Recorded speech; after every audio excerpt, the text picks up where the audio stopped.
anni da quando giovane era gasma, Tognazzi Mastroianni da quando spesso nevicava, e che bello era Natale da quando c'era la routine, come me guerriero del pedale. Lo so, parlo da vecchio, a me sembrava tutto bello, ai tempi con i bimbi a letto dopo il carosello.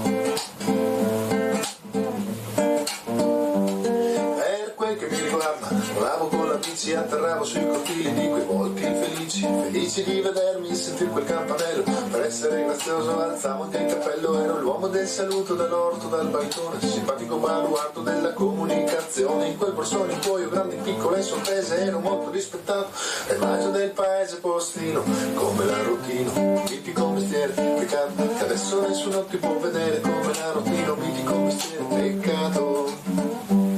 Postino, come la routine, mitico mestiere, peccato che adesso nessuno ti può vedere, come la routine, mitico mestiere, peccato.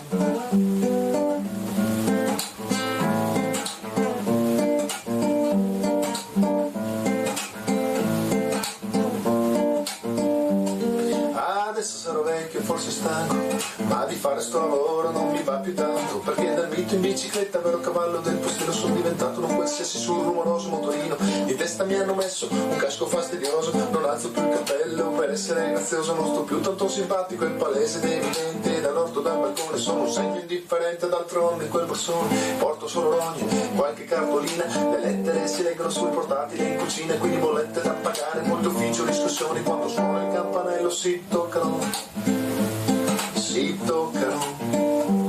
e rido quando penso che da ragazzino anche io lo facevo, ma se passava il becchino nessuno più mi accoglie su quei cortili, solo una cassetta zeppa di colorati volantini, postino, come la routine, mitico mestiere, peccato che adesso nessuno ti può vedere, come la routine, mitico mestiere, peccato.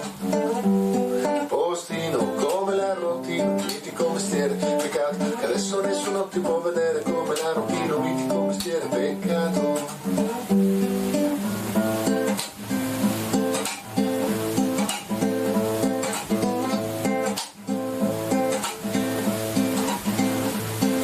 Postino il mio mestiere, da quasi 40 anni, da quando giovane era gasma, Tognazzi Mastroianni all'inizio era più bello, me ne faccio una ragione, ma adesso per favore mandatemi in pensione. Postino il mio mestiere da quando era un'altra era, dai tempi di Mazzola contro Rivera, all'inizio era più bello, me ne faccio una ragione, ma adesso per favore mandatemi in pensione.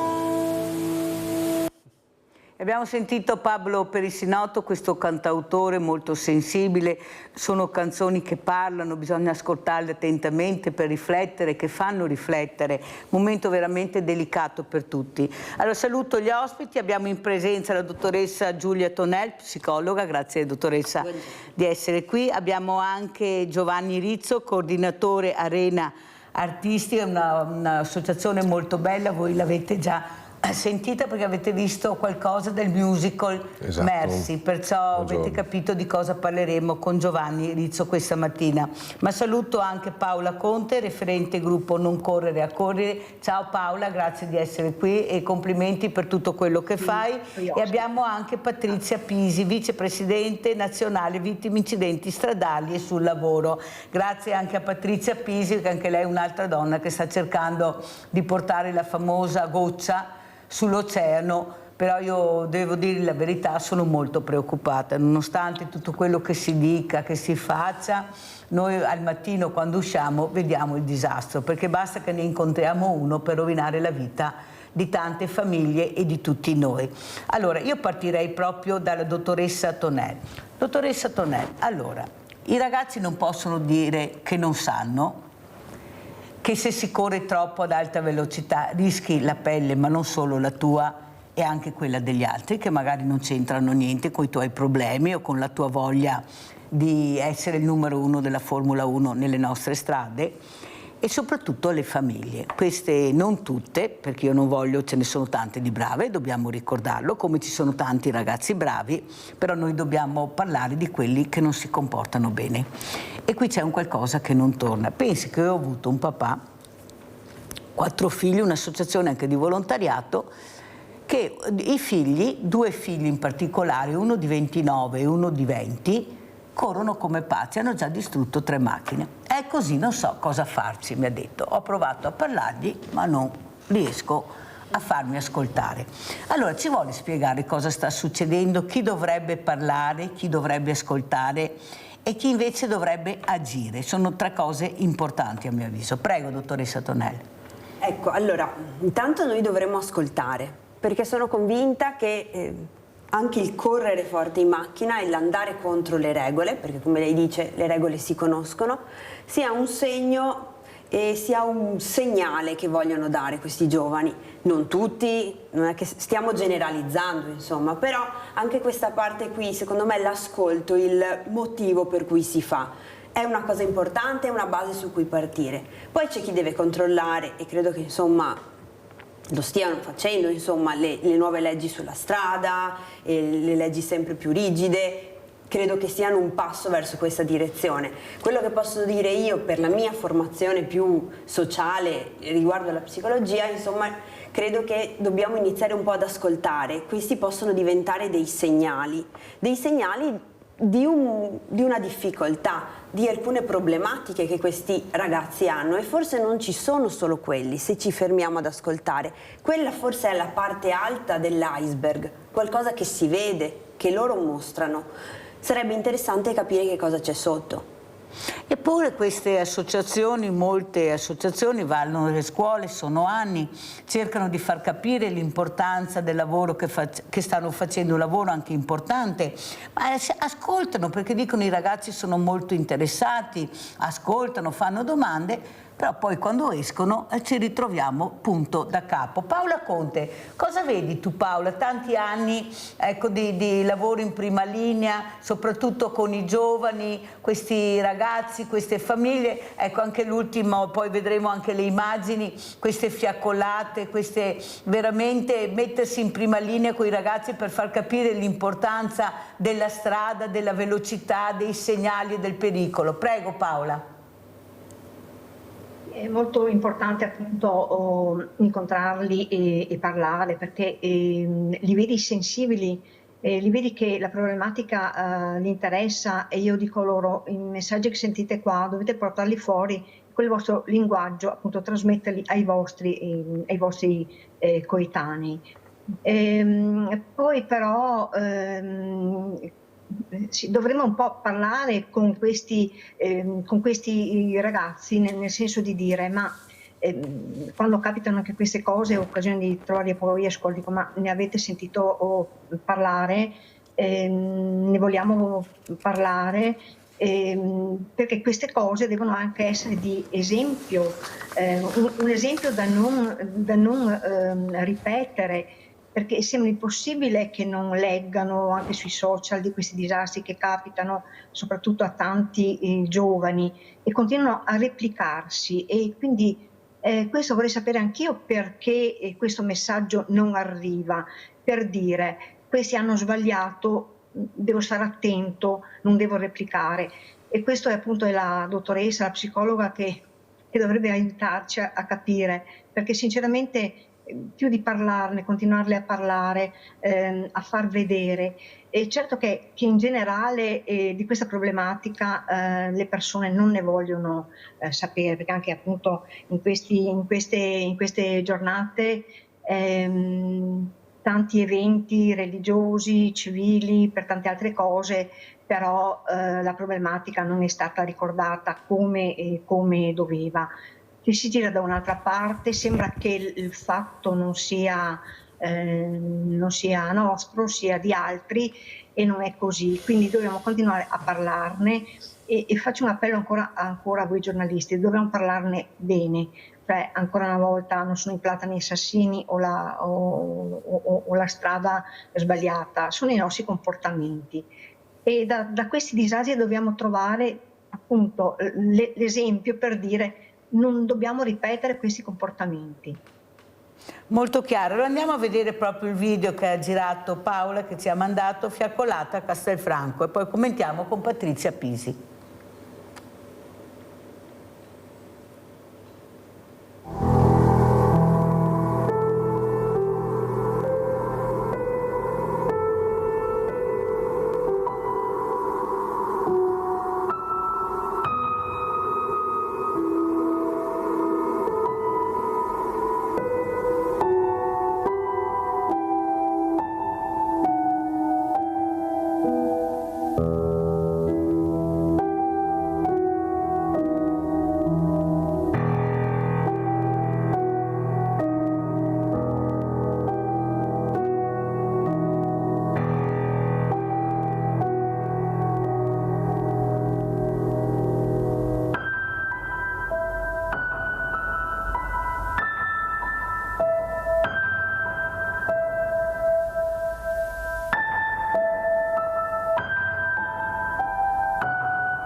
Allora, Patrizia Pisi, come commenti cosa è successo anche a Verona? Vi siete mossi in tante associazioni, una domenica importante, ma alla fine viene sera, viene notte, si chiude il sipario e si va avanti un'altra volta con gli stessi problemi, perché i problemi non cambiano, anzi abbiamo anche tanti morti purtroppo, questa è la verità, e se non sono morti rimangono anche con problemi fisici enormi e soprattutto famiglie distrutte. Prego Patrizia, cosa vuoi dire?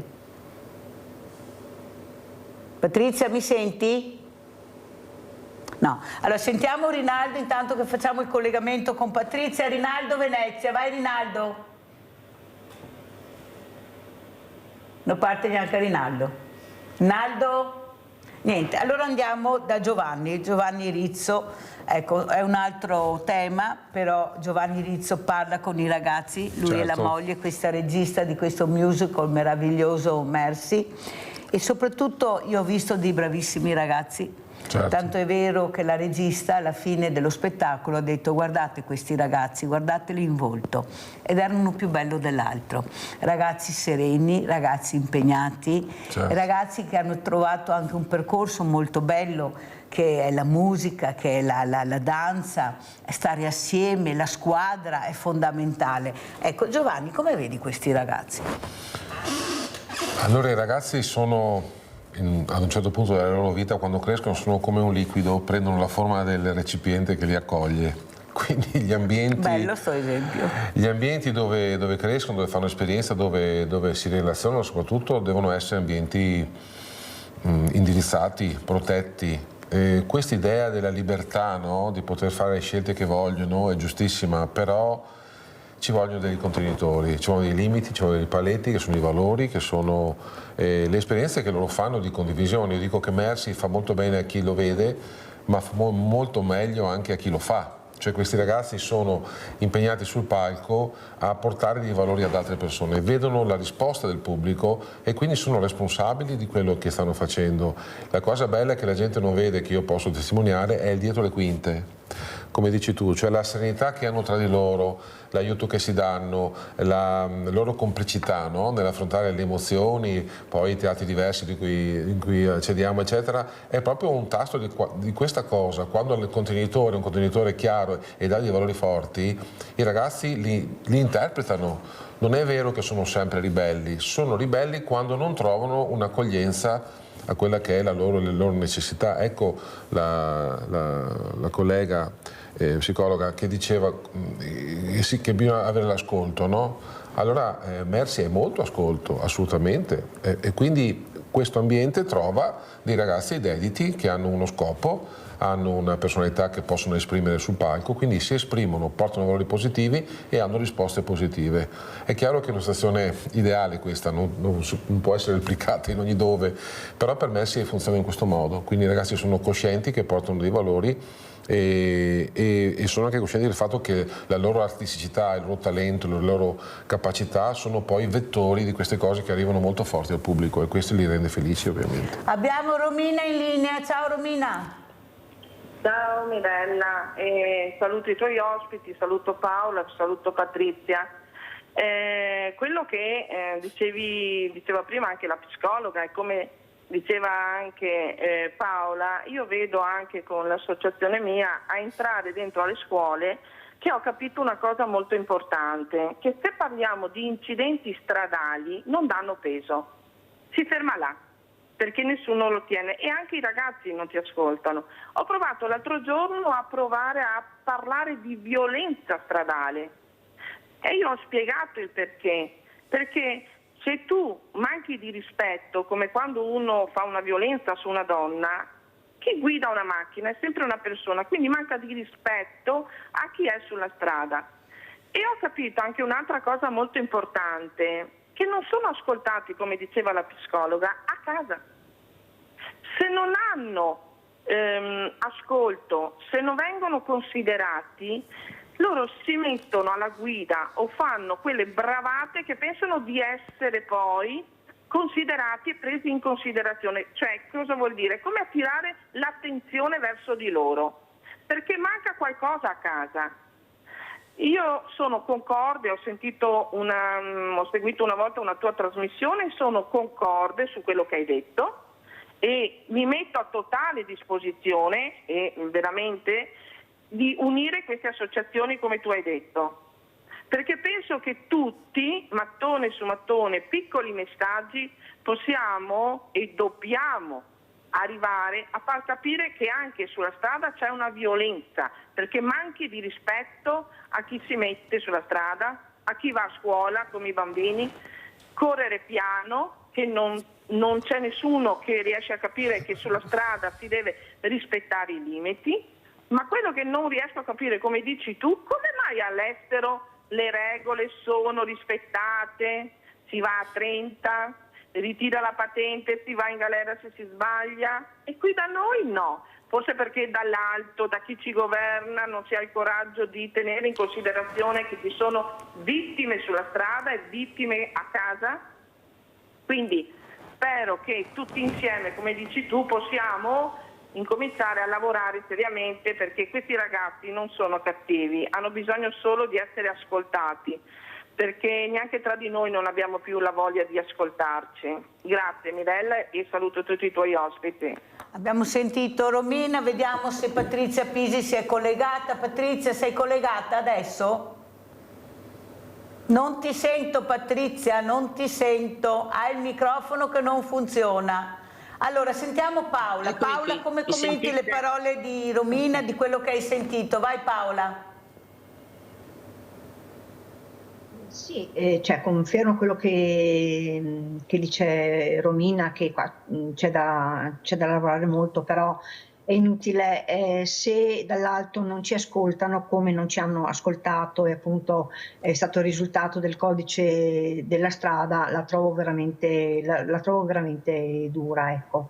Dobbiamo continuare a parlarne, come dicevo prima, però con le persone giuste, competenti, con le persone sensibili che vogliono veramente il bene del cittadino e non la poltrona. Quindi è un appello anche appunto ai candidati che andranno in regione. Ecco, spero che vincano le persone per bene, le persone che hanno a cuore veramente le problematiche e che ascoltano i cittadini, che lavorano per i cittadini. Tu sai Paola che l'obiettivo mio è quello di incontrare Giorgia Meloni, non in quanto Giorgia Meloni Premier, ma come Giorgia Meloni mamma. Sono Giorgia, sono una di voi, sono mamma, perciò io vorrei che questa mamma, questa donna, cercasse di capire la disperazione. Io ho raccontato ai miei ospiti la tua storia, questa storia terribile che hai perso questo meraviglioso figlio, uscendo in bicicletta, non è più tornato, come Romina naturalmente, come Patrizia, come tutte queste mamme che stanno cercando di mettere, ecco, questa famosa goccia perché questo non succeda. Però capisci Paola che chi di dovere non ascolta. Noi abbiamo provato anche con l'airbag, eravamo arrivati in Europa, ci avevano ascoltato, però non era nella loro lista. Ecco, questa salvezza, questi mezzi che abbiamo a disposizione, perché li abbiamo, in Spagna sono stati ammessi e anche in altre realtà, ecco, però in Europa non interessa, non è nell'ordine del giorno dell'Europa, ma non è neanche nell'ordine del giorno, come dici tu, del nostro ministro, del governo, perché io ho avuto il procuratore Foiadelli, che tu conosci, il già procuratore Foiadelli, che è inutile che insistiamo a dire che le strade sono poco illuminate, che non sono attrezzate, il problema è la velocità. Ecco, se tutti rispettassero la segnaletica, la velocità, per carità non dico che non ci fossero incidenti, ma sarebbero molto meno gravi di quello che vediamo. Non si può correre a 150, 180 all'ora, e come ripeto basta che ne trovi uno. Perché non si ascolta Paola? Perché tu le hai provate tutte, noi le abbiamo provate tutte, abbiamo cercato anche di fare squadra tra di noi, ma dopo il gruppo si è rotto per vari motivi, però Romina dice riproviamoci, è quello che ho capito, perché solo con la squadra vai avanti, in politica da solo non vai da nessuna parte, loro guardano i numeri, se hai tanti certo. numeri ti ascoltano, se hai pochi numeri non ti ascoltano. Ecco, queste associazioni molto divise anche tra di loro, ecco, questa presidente, la Cassaniti, ecco, che ha perso anche lei un figlio, che è il presidente nazionale familiari vittime della strada, che stanno cercando di segarla, e nonostante, invece di rispettare il lavoro, di metterci attorno a un tavolo e di capire cosa si può fare assieme invece di cosa si può fare divisi. Cosa dici tu, Paola? Prego. Allora, c'è un tentativo di coordinamento delle varie associazioni in Italia, è partito da quest'estate, e spero che porti, cioè, dobbiamo avere un obiettivo comune, perché ogni associazione ha la propria identità, parla del proprio territorio, e quindi ci vuole un coordinamento forte con un obiettivo unico, con delle persone che sappiano coordinare in modo democratico e non egocentrico, e quindi cercheremo, speriamo che riusciamo a pure far massa critica, appunto, come dicevi tu, di esserci in molti, e che il governo capisca, perché ti dico sinceramente, anche se andiamo dalla Presidente ci scapperà la lacrimuccia, la pacca sulla spalla e poi buonanotte. Guarda che, cioè, in tutti questi anni siamo stati anche a Roma, ci siamo anche incatenati, allora appunto la compassione, oppure risultiamo patetici, però non c'è rispetto, questo rispetto non si traduce in azioni per dire facciamo in modo non capiti, perché la gente deve capire che non siamo qua per visibilità, siamo qua per dire non vogliamo capiti agli altri quanto è successo a noi, perché noi sappiamo quanto abbiamo sofferto quando continuiamo a soffrire, perché non è che passano 20 anni e buonanotte ci dimentichiamo, si riaccende ogni giorno, e poi è la rabbia che non si riesce dopo 30 anni di non avere un'educazione stradale come da legge. Allora, gli strumenti ci sono, noi le ricette, tra virgolette, le diamo, non veniamo ascoltati. E ci sono altri interessi. Però vedi, Paola, l'hai detto tu, non bisogna mollare. Siccome abbiamo provato, ma con lei non abbiamo mai provato a sentire dalla sua voce, e non possiamo dare noi le risposte che lei potrà dare, possiamo pensare, ma è meglio sentire da lei cosa dice, se dà la pacca sulla spalla, se ascolta, se riflette. Ecco, io penso che anche lei possa essere preoccupata quando sua figlia esce, come tutte le altre. Certo. Ecco, sua figlia sta crescendo, andrà in bicicletta, andrà in motorino, in Vespa, andrà in macchina, perciò penso che se è una mamma, come dimostra, vedo che è molto attaccata a questa figlia, almeno dottoressa, da quello che si vede e si sente, cerca di accompagnare anche la figlia in percorsi importanti, sta aprendola al mondo, la fa conoscere, perciò io penso che forse il tentativo si debba fare, dopo si vedrà, si giudicherà, però sentire proprio di fronte a tutte queste mamme, a tutti questi familiari, cosa dice Giorgia Meloni, non come premier ma come donna e come mamma, con potere enorme, perché lei nella stanza dei bottoni, inutile che ce la giriamo, noi possiamo dire filare, certo. I sindaci non hanno soldi, le province non sappiamo ancora se ci saranno, se non ci saranno, è tutto in scadenza, non si sa come si investirà. Le regioni, anche là siamo nelle mani di Dio. Allora proviamo almeno a vedere nella vera stanza dei bottoni, dove arrivano tanti soldi, come si dice, anche se molti dicono che non ce ne sono. Ecco, per cortesia, se vogliono dirci su questi investimenti, se il 2026 sarà attenzionato verso questi familiari che stanno cercando di aiutare, ecco, il governo, perché è vero, perché con queste manifestazioni che fanno è un aiuto alla sicurezza nazionale, non locale ma nazionale, tutti certo. Assieme, perciò penso sia molto importante. Rinaldo, vai Rinaldo. Ciao Mirella e buongiorno ai tuoi ospiti. Io ti dico che ogni generazione ha i suoi problemi, e la nostra generazione moderna di adesso ha il problema della velocità. Non esiste più il cervello. Adesso per televisione ti vedi che bisogna avere una macchina che fa 400 km/h, sempre più grande, sempre, ma da cosa stiamo a parlare? Del sistema nostro, cosa che gli insegniamo ai nostri figli, ai nostri nipoti, di essere più bravi di tutti, con di più. Ma Mirella, non è neanche qua, quarta elementare, quinta, abbiamo fatto il mondo, abbiamo fatto il Veneto, tutti avvocati, tutti professori e non risolvi i problemi. Adesso invece dice Salvini e Almeoni, in Veneto ma cosa fa? Non abbiamo bisogno di euro che mi insegna a vivere, ma dove siamo arrivati? Siamo essere amici maniati, ma siamo gli ultimi arrivati. E dopo, quello che riguarda i fiori, bisogna far chi faccia, chi sbaglia, insegnargli, perché il giovane, io dico una roba ai giovani, io ormai non mi interessa più, non voglio insegnarmi niente e neanche a dare dei consigli. Guardate la roba più bella al mondo, e la devo gli altri, la salute e una vita davanti. Non stai buttando via per una bravura, bisogna che impari a far cuore, fare quello che volete, però un sbaglio può costargli la vita, rovinare la nostra famiglia, pensate solo, vale la pena, non vale la pena per nessuno. Vi auguro, cari ragazzi, sono stati amici io, sono cascati 8 anni, poi a morto mi sono spaccato la bocca, vabbè. Ma i sbagli passiamo, però bisogna imparare che quando ti fa una roba difficile può capitarti anche quello. Grazie, grazie Rinaldo, andiamo avanti, se no non ce la faccio, voglio sentire anche gli ospiti, specialmente la dottoressa.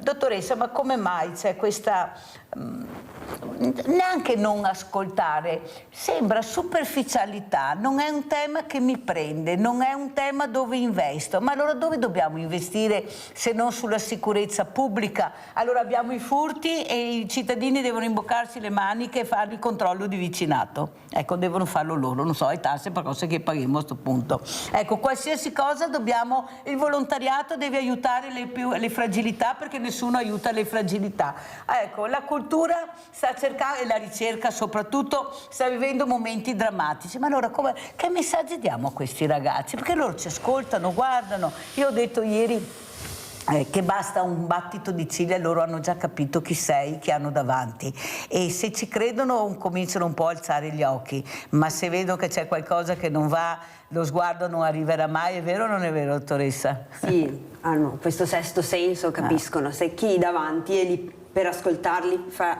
per loro oppure no. Secondo me dobbiamo un po' anche allontanare lo sguardo e allontanarlo nel senso della cultura della mobilità.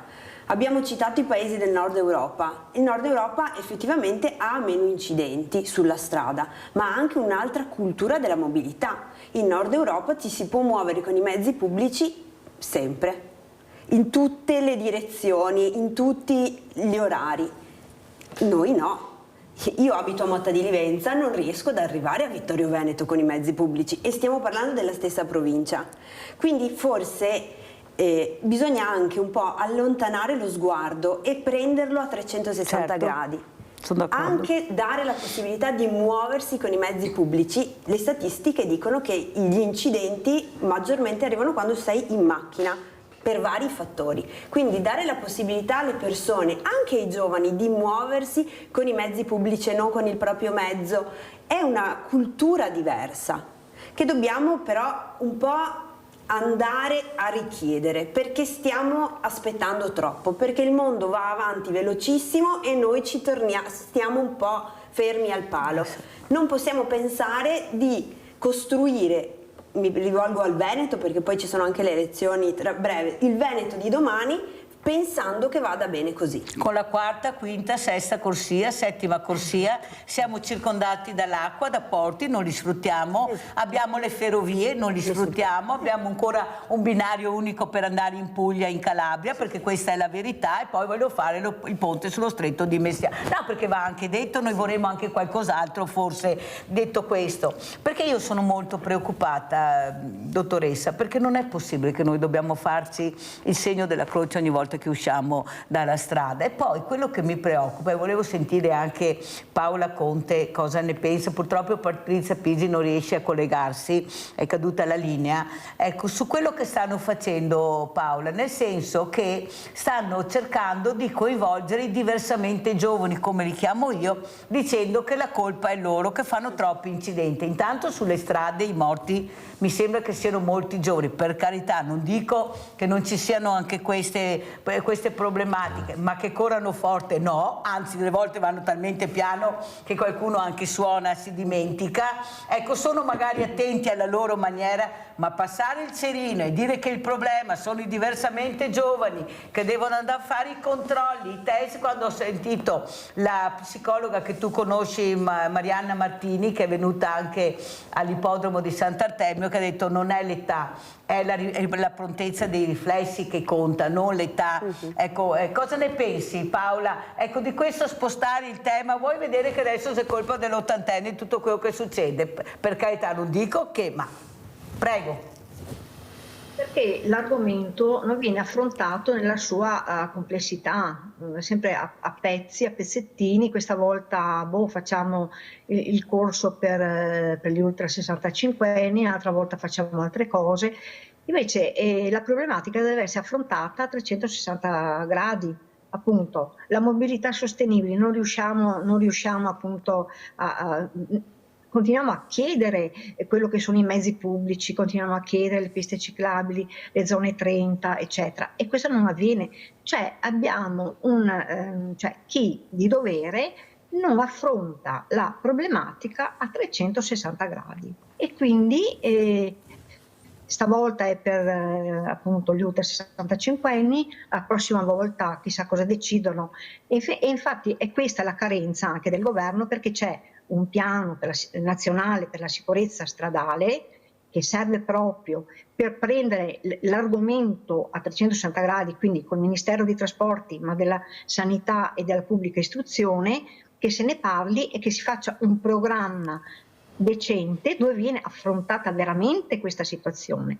Invece ognuno si accontenta del proprio poco, del proprio progettino e si va avanti così e così non ne verremo mai fuori.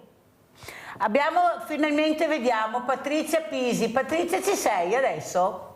Sì, finalmente, buongiorno Eccoci qua, riusciamo a fare il collegamento con Patrizia. Allora raccontaci Patrizia, com'è la situazione del tuo osservatorio, prego. Sì, io guarda, sono d'accordo sia con Romina che anche con la Paola Conte, perché purtroppo noi siamo vittime di serie B, Mirella, l'abbiamo detto tanti anni e lo diciamo ancora. Ci ascoltano, noi andiamo e loro, come dice la Paola, ci danno la pacca sulla spalla e poi tutto torna come prima. Ma la cosa che fa più male è che con tutta la sicurezza stradale che facciamo nelle scuole non riusciamo a arrivare dentro l'anima di questi ragazzi, perché continuano a correre in moto, in macchina e non riusciamo a trovare la formula magica per farle capire che non bisogna correre dove ci sono i 50, ci sono i 50, se rispetti le regole non succede niente. Invece quest'anno è stata una tragedia anche da noi a Verona, provincia, sul lago di Garda. Sul lago di Garda quest'anno è stato martoriato tantissimo, però se non lo capiscono, se non ci aiuta la politica, perché la politica è completamente assente, cosa possiamo fare? Noi siamo tante associazioni, siamo unite, dovremmo forse fare di più, ritorneremo. Io la proposta che faccio, sia alla Paola, alla Romina e anche alla Cassaniti, la proposta che faccio è ritorniamo in piazza, come abbiamo fatto con l'omicidio stradale, e ritorniamo a chiedere che ci ascoltino e che diano delle sanzioni più forti, o che ci aiutino a portare una parola più semplice che arrivi ai ragazzi, perché non si possono leggere continuamente ogni giorno morto sulla strada, incidente frontale, ma che cos'è questa cosa? È una guerra? Sono sempre 3.000 morti all'anno, sono tantissimi. Veramente, Mirella, sono una strage. Vedi che io ne parlo anche dopo, perché mi sembra che sono l'unica che dopo questa domenica importante continua a parlare di queste tragedie. Ecco, si cala il sipario, invece io voglio parlarne dopo più che prima. Tu sai come la penso e come vedo la situazione. Il problema è che io ho avuto anche mamma Ute, che anche lei, che voi conoscete, faceva parte del nostro gruppo. Lei è tedesca, va molto spesso in Germania, e quello che diceva anche appunto la Patrizia, lei dice in Germania non c'è nessun problema, gli autovelox sono nascosti, se ti pizzicano paghi la sanzione e è chiuso, e si rispettano i limiti di velocità. Quando arrivo in Italia è un disastro. Allora, dottoressa Tonel, è vero che punire a volte si dice non serve, però in questo caso, quando io vedo persone che hanno anche ucciso persone e che si rimettono alla guida senza patente, senza assicurazione, ecco, non ricordandosi neppure che quella persona che hanno ucciso non torna più e non può fare la vita che arriva, che invece loro fanno continuamente. Questi familiari distrutti che non ricevono neanche un grazie o un buongiorno o un scusa, chi se ne frega? Ecco, forse in questo caso io non ho il grigio, dottoressa, io ho il bianco o il nero, lei lo sa, io adopererei molto nero, ma molto nero. Tu prendi la macchina, perfetto, ti becco senza patente, tu non guidi più. Tu non guidi più per tutta la vita, certo, perché tu sei un pericolo per tutta la comunità. Se poi sei anche recidivo, cioè delle volte le sanzioni a noi italiani, siccome siamo anche il paese dei furbetti, dei menefreghisti, tanto chi se ne frega, forse qualcosa servirebbe. Cosa ne pensa, dottoressa? Voi dico, le sanzioni, le punizioni, so che voi siete, poi a un certo momento bisogna anche dire basta, perché non si può veramente più. Quando sei morto, non è che ritorni, chi ci crede, se sarà anche un'altra vita, per carità, ecco, con le ali magari, però quella terrena non c'è più. Prego. Beh, c'è la regola e c'è la punizione per chi non rispetta le regole. Questo, insomma, sempre, anche da quando sono i bambini, no? Gli si insegna la regola e poi c'è la punizione. È una punizione che deve essere però commisurata, e la regola però va rispettata da tutti. Perché? Perché quando il bambino è in macchina e vede che il papà va veloce o sorpassa o non rispetta i limiti, cioè noi siamo dei modelli sempre, non quando decidiamo. Sì. Noi siamo continuamente dei modelli, ma noi, gli insegnanti, tutti, cioè la comunità è un modello per i giovani. E non cioè ci svegliamo a volte e diciamo, però loro non rispettano le regole, ma noi le rispettiamo. Perché è vero, poi loro fanno l'incidente, ma da chi hanno imparato che si può anche andare fuori dalla regola e non si viene beccati, non c'è nessuna punizione? Perché anche questo noi gli insegniamo. Quel ragazzo che ha ucciso quella mamma con quella bambina, il padre, suo padre, faceva quello che macchine fuori serie di lusso, ultra veloci, e lui ha imparato dal padre, non possono dire di no. E allora come non dare ragione alla dottoressa Tonel? Ma chi deve fare questo, dottoressa? Perché voi arrivate fino là, poi ci deve essere qualcuno che dice stop, adesso hai sbagliato, adesso paghi. Che qua in Italia non paga mai nessuno. Uno compra 3 persone, se fuori è buono, sconto, buona condotta, messa alla prova. Cioè non può funzionare così, perché la vita è sacra. Prego. Direi che in Italia pagano i poveri, io direi, perché i poveri sono sempre quelli che poi quella strada la devono percorrere, gli altri trovano sempre degli escamotage, un po' in tutti i settori, mi viene da dire. Quindi questa cosa qui forse ci deve far riflettere. Ecco. È un'altra storia da raccontare. Sì. Pubblicità.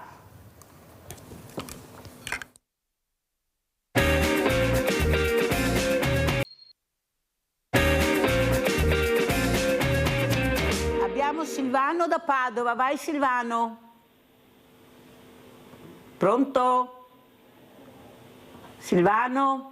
Niente, non sento Silvano. Allora, torniamo invece a parlare anche di questi ragazzi, di questa musica, danza. Giovanni, questo musical che qualcosa ho fatto vedere, ma stamattina non ho nessuna immagine, purtroppo, non ce l'ho. E soprattutto capire quanto è importante, e io sono convinta, l'arte, la cultura, la bellezza. Ecco, io sono convinta che se da piccoli li porti a capire cos'è la bellezza, sa Giovanni, lo dico anche alla dottoressa Tonetta e anche a Paola e a Patrizia, io ho avuto un signore che fa l'assicuratore e mi ha detto, sai Mirella, stavo facendo colazione con mio nipotino di 4 anni, tranquillo, là a un certo momento il bambino mi chiama e dice, no, guarda, è un Picasso quello. Era una stampa, guardato. E perché questo? Perché la mamma lo porta a musei il tempo, ecco qua dottoressa, gli spiega, il bambino a quell'età ha una mente che voi non cosa riesce a incamerare, cosa riesce a ricordare, a credere, ma bisogna accompagnarli, avere il tempo di... Giovanni, i ragazzi che frequentano, ecco, questa associazione cosa dicono? E i genitori, ecco, che genitori sono? Perché, cioè, se questo è il frutto che ho visto, vuol dire che c'è una bella semina da parte di questi genitori e di questa famiglia, Giovanni? Certo, allora la famiglia è fondamentale nell'educazione come esempio, come diceva la dottoressa, sicuramente, perché più che le parole conta l'esempio che dai, e siamo sempre un esempio anche quando magari non ce ne rendiamo conto e siamo noi i primi a trasgredire in qualche caso. La bellezza è, dicono, salverà il mondo, no? È un modo di dire, ma in effetti la bellezza è anche la relazione, no? È anche lo stare bene con gli altri, ma anche impossessarsi, acquisire l'espressione degli altri, cioè accogliere quello che è l'altro, l'espressione dell'altro, può essere la pittura, può essere la poesia, può essere la musica, qualsiasi cosa. Noi in associazione abbiamo sia un'associazione sportiva, per cui la ginnastica artistica e acrobatica, quindi circense, e sia la scuola di musica. Quindi noi i ragazzi vengono e che vengono a saltare, a giocare, facciamo i centri estivi d'estate, che vengono a suonare, basta che vengano, trovano un ambiente che li istruisce, che li mette insieme e che cura le relazioni tra di loro. Per cui la bellezza c'è dappertutto, basta saperla cogliere. La famiglia naturalmente dà l'indirizzo e quindi la famiglia deve essere presente. Si parlava prima dei genitori che devono lavorare entrambi perché si fa fatica arrivare alla fine del mese, quindi tempo ce n'è poco anche da dare ai propri figli, però spesso è la qualità del tempo che diamo, non è la quantità. Allora se quando sono libero a mio figlio do il cellulare che si guardi il video invece di giocare con lui, è una scelta educativa che faccio o che non faccio, quindi sono tanti aspetti da valutare, per cui io direi che la bellezza c'è dovunque, se ai bambini gliela insegniamo i bambini la colgono, sono perfettamente capaci di farlo. E se invece di decidere tu cosa vuoi fare quel giorno, quel weekend, lo chiedi magari al figlio cosa vorresti fare con i tuoi genitori, esatto. Se ci sono, anche per ormai le separazioni non si contano. Guarda, ti faccio un esempio, noi d'estate facciamo i centri estivi. Alla fine dico sempre ai ragazzi con mia moglie, facciamo anche centri estivi, curiamo con uno staff di bravissimi ragazzi. Il nostro festa finale è organizzare dei giochi in giardino, per cui i bambini ottengono dei dobloni che poi spendono nel mercatino dell'usato, in cui il gioco viene fatto da bambino e genitore. Il genitore, quando è messo davanti all'obbligatorietà di giocare con il proprio figlio, è sempre imbarazzato all'inizio, ma come, io devo saltare la corda, ma io devo fare sta cosa, ma io devo lanciare la pallina. Al momento vedi che non sono abituati a giocare, dopo quando cominciano sono peggio dei bambini e si divertono. Basta vedere al mare chi che fa i castelli, li obblighiamo a giocare con i propri tanto figli, per dire come siamo. È una cosa, sì, però è anche vero che bisogna iniziare a parlare di queste cose, certo. Perché dobbiamo anche dirle, io ne sento parlare pochissimo, dottoressa Tonelli, di queste cose. Il bambino che vuole giocare con il papà, con la mamma, ad esempio al Mario mi ricordo, l'ho anche detto, questo ragazzo che dice al papà vieni a fare il bagno con me, no, non ho voglia. Cioè, io l'ho guardato, ho detto, questo non ha mica capito niente. Ecco, cioè nel senso che loro ti dichiarano anche di cosa hanno bisogno, di stare assieme, di giocare assieme. Oppure anche a Villa Margherita, come diceva Giovanni, papà giochi con me, sì. Dai papà, davvero? Cioè, sta parola mi rimaneva, come davvero? Perché come dice lui, non giocano mai con i figli.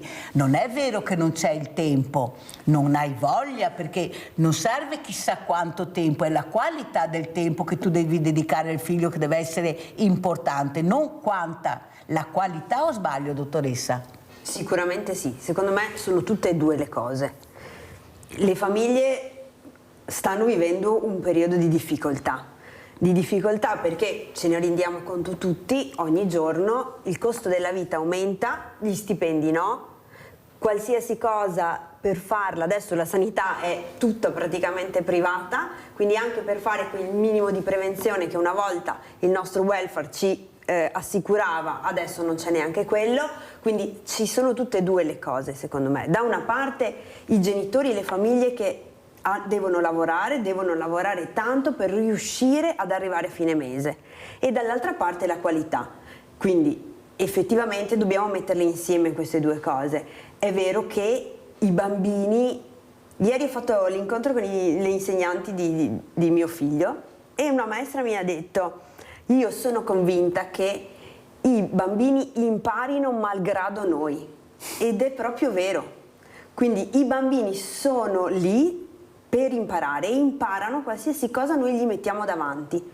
E ovviamente se gli mettiamo davanti cose di qualità, apre la loro mente e apre alla ricerca della bellezza. 4 anni riconoscere il Picasso, scusate perché sembra una barzelletta ma è vera, vuol dire quello che sta dicendo la dottoressa, che sono più avanti di quello che pensiamo. Tanto è vero che a 4-5 anni riescono già a maneggiare questi strumenti infernali perché imparano subito. Certo. Il 60enne non è capace, ma loro a 4 anni sono capaci. Capite il messaggio che vogliamo dare? Cerchiamo allora di dare quello che serve per farli crescere bene. Abbiamo Leone da Trebasele. Silvano, mi dispiace, vediamo Leone. Prego Leone.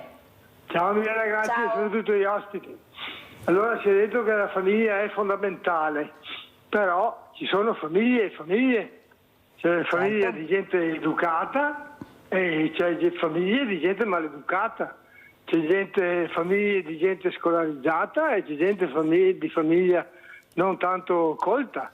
Perciò quello che è veramente fondamentale per me, per il mio punto di vista, è la scuola. La scuola è fondamentale, perché abbiamo famiglie che non sono all'altezza, che non sono attrezzate, che hanno pochi soldi, che devono lavorare come i matti. Perciò quello che è veramente importante è la scuola, che è fondamentale, perché è la scuola che farà le famiglie del domani. Ciao Mirella, grazie. Grazie Leone. Andiamo a vedere anche questo servizio bambini, disagio, Monselice, andiamo a Padova e poi commentiamo. Andiamo a vedere il servizio.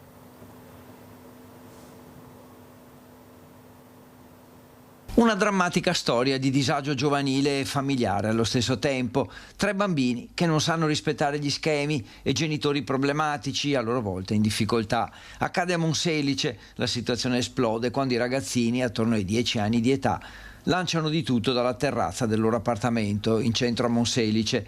Biciclette, giochi, sassi, coltelli, c'è il rischio reale che i passanti rimangano feriti, la tensione è alta, non si può attendere oltre. La situazione, che si ripete da alcuni giorni, viene sottoposta al magistrato del Tribunale dei Minori che autorizza l'intervento. Carabinieri e agenti di polizia locale impiegano tempo per convincere i bambini ad aprire la porta. Inizialmente vengono aggrediti, poi le forze dell'ordine riescono a tranquillizzarli. La famiglia si è trasferita a Monselice da poche settimane. I piccoli erano da soli a casa.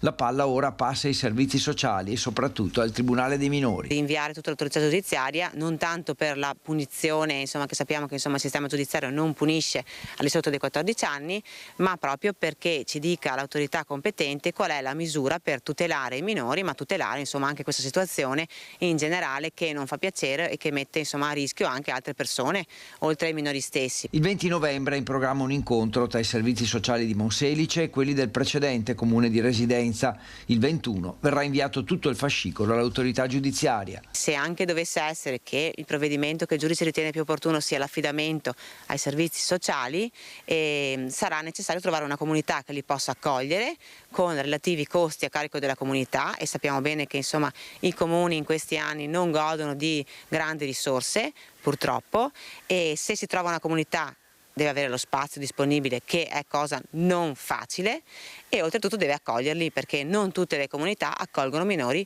che sono spesso molto problematici. Dunque 2 opzioni possibili: lasciare i piccoli con la famiglia guidando verso la normalità, una situazione difficile, o togliere i minori e affidarli a una comunità. Intanto la madre rischia la denuncia.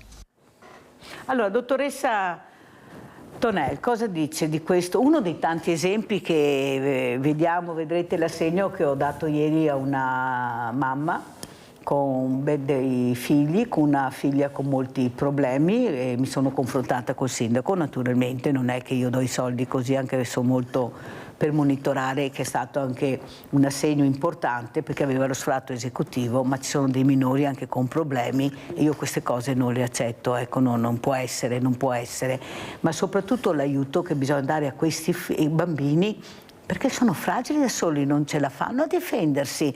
Allora la famiglia non c'è, la scuola non ha i mezzi, servizi sociali, mi viene a fare proprio così, ci sono, non ci sono, cosa hanno fatto? Pensiamo sempre non hanno soldi, non hanno i mezzi, ma allora facciamo meno di fare i servizi sociali, mi chiudono al venerdì alle 13, è da 3 anni che lo dico, mentre dovrebbero lavorare tutta la settimana, perché il disagio non è che la domenica o al sabato si fermi e io devo avere delle risposte, c'è qualcosa che non torna, perché se io sono un bambino sfortunato, dottoressa, e purtroppo nasco in quella famiglia, dove vado a riparare?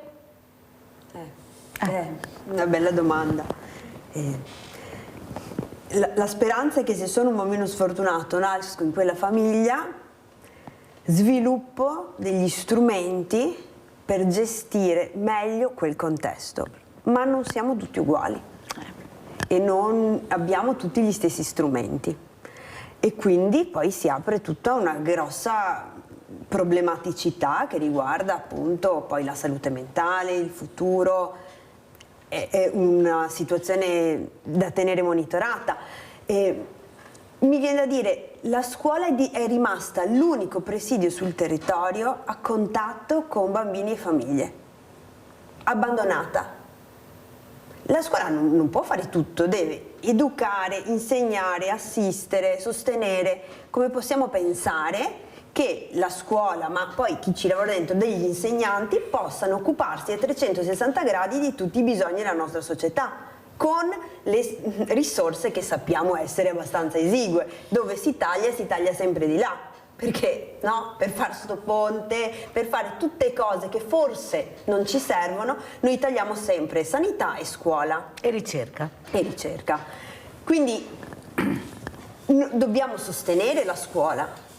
Dobbiamo cercare di fare una rete sul territorio. I servizi sociali dovrebbero essere in costante comunicazione con la scuola, perché i bambini che hanno delle difficoltà poi lì le mostrano e gli insegnanti non è vero che non le vedono, le comunicano. Poi chi di dovere non fa il passaggio, perché? Per paura, per difficoltà, perché non sa come deve fare e quindi si ferma tutto lì. Ma un insegnante non può fare tutto, anche perché insomma le classi sono molto numerose, quindi insomma c'è da fare, c'è da lavorare. Perché, dottoressa, e qua lo dico anche a Giovanni, ma lo dico anche a Paola, a Patrizia, non coinvolgere il mondo delle associazioni?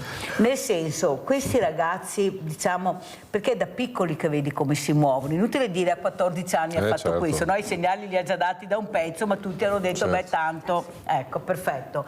Allora, perché non cercare di coinvolgere il mondo dell'associazionismo, del volontariato, impegnarli, ecco, l'educazione civica nel pomeriggio che è fondamentale? Giovanni. Io devo dire una cosa, Arena Artis, che è la nostra associazione, quest'anno aprirà una casa di accoglienza, non l'ho mai detto, perché non volevo distrarre in occasioni di Mersi il pubblico giustamente dall'Emporio Solidale che meritava tutta l'attenzione. Noi stiamo aprendo, abbiamo preso 4 anni fa un paio di fabbricati ormai fatiscenti e li abbiamo... Dove?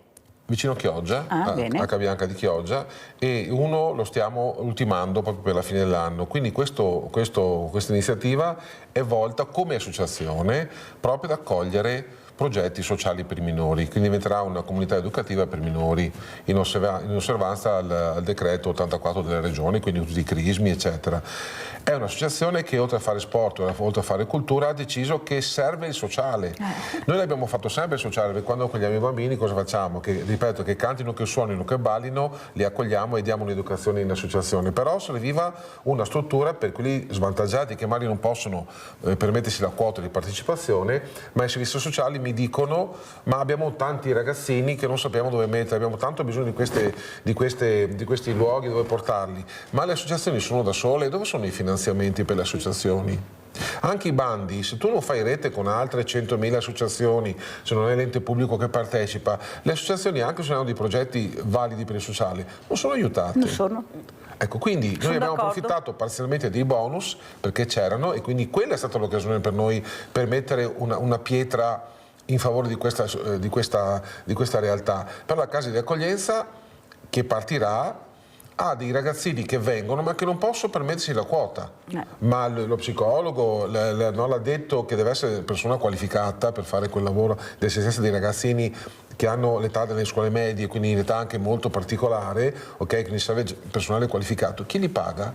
Allora andiamo a vedere questo incidente mortale a Pordenone, poi commentiamo con Paola Conte e Patrizia Pisi, perché ogni giorno ce n'è una e soprattutto io vedo dei sorpassi doppia linea continua, in curva.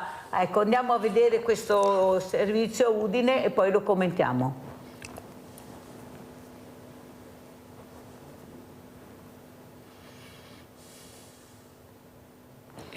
Incidente mortale Pordenone.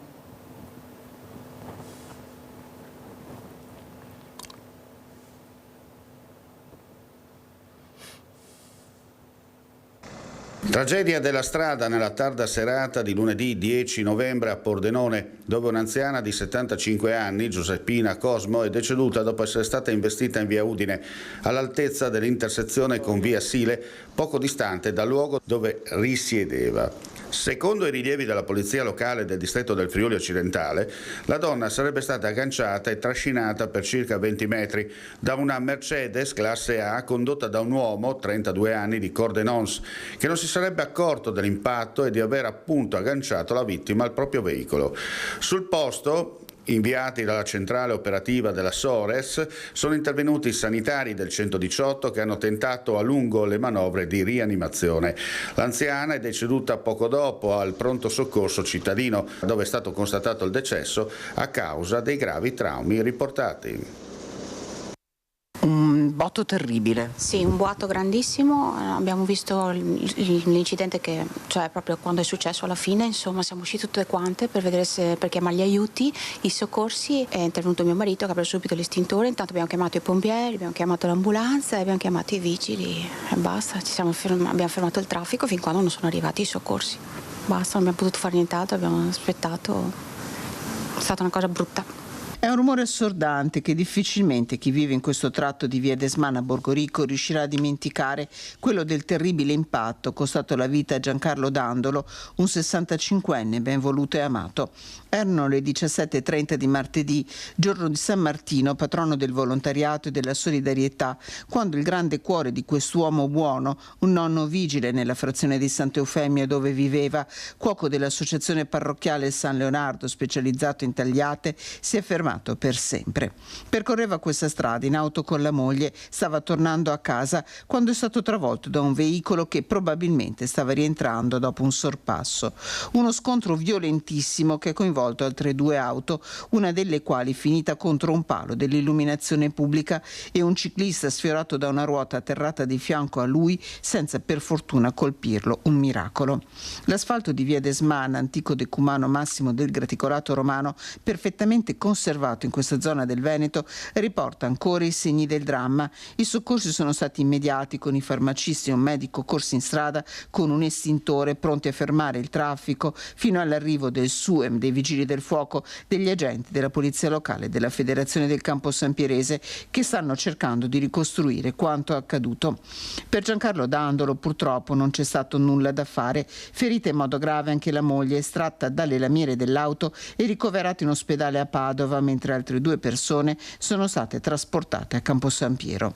Al dolore per la scomparsa di Giancarlo Dandolo si unisce anche l'amministrazione comunale di Borgorico, che si stringe alla famiglia e agli amici del 65enne, ricordandolo con gratitudine e affetto per il suo esempio di dedizione alla comunità. Era una bella persona. Sì, molto, molto, molto. Guardi, pensare che basta un attimo è una cosa tremenda, da pelle d'oca. Basta un attimo. Allora, Patrizia Pisi, come commenti e come ci saluti?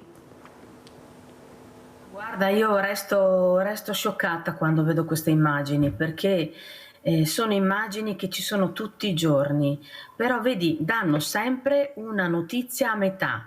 Ma chi era che guidava l'altra macchina? Era alterato dall'alcol? Perché ha fatto un sorpasso in un posto magari con la riga continua? Queste cose ti restano nella testa, perché non è possibile. Io lo dico da 17 anni, sono 17 anni che mio figlio non c'è più.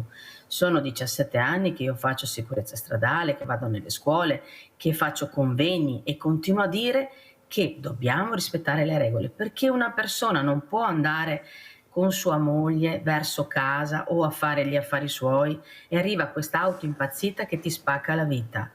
Io sono cose, Mirella, che veramente anche i magistrati devono essere più severi, ci devono essere delle pene certe.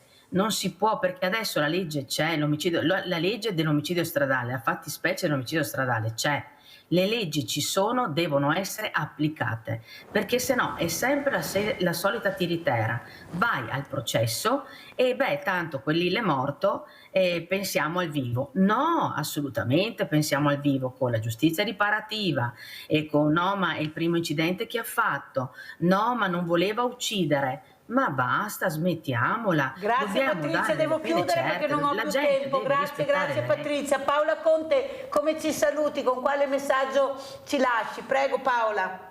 Guarda, cioè alleniamoci, soprattutto voi che appunto siete della comunicazione, non chiamiamoli incidenti. Troviamo un altro termine, appunto violenza, scontro, ma non chiamiamolo incidente, altrimenti ci resta nella testa che capita così. E poi diamo veramente spazio anche in questo servizio, diamo spazio alla vittima, giustamente, ma non raccontiamo come è capitato e quindi cerchiamo di raccontare le cose come sono proprio per evitare questo, perché sia da esempio che non sia replicabile. È vero Paola, perché è vero, in quel momento che esce la troupe del giornalista, in quel momento non sai, perché ci vogliono dei rilievi di legge molto importanti, non è così semplice arrivare a capire subito cos'è la dinamica, perché il problema è che noi possiamo arrivare a vedere quello che vedere, ci dicono quello che ci dicono, poi bisognerebbe fare un altro servizio ma ne vai più fuori e questa è la verità. Il problema è che tutti quanti dobbiamo cercare di capire che non si può correre in quella maniera e anche se vai piano rispettare la segnaletica stradale, che è fondamentale, perché se tu vai piano io sono convinta che questi incidenti capiterebbero magari, ma non così violenti e con morti sulle strade e naturalmente diversamente giovani morti non per causa loro. Poi vedremo chi saranno i colpevoli. Grazie ai miei ospiti, grazie alla dottoressa Giulia Tonel, psicologa, grazie veramente a Giovanni Rizzo, coordinatore di questo meraviglioso musical Mercy, ma non solo, avete sentito quante cose ci ha raccontato. Grazie a Patrizia Pisi, grazie a Paola Conte. Pubblicità. Grazie a voi.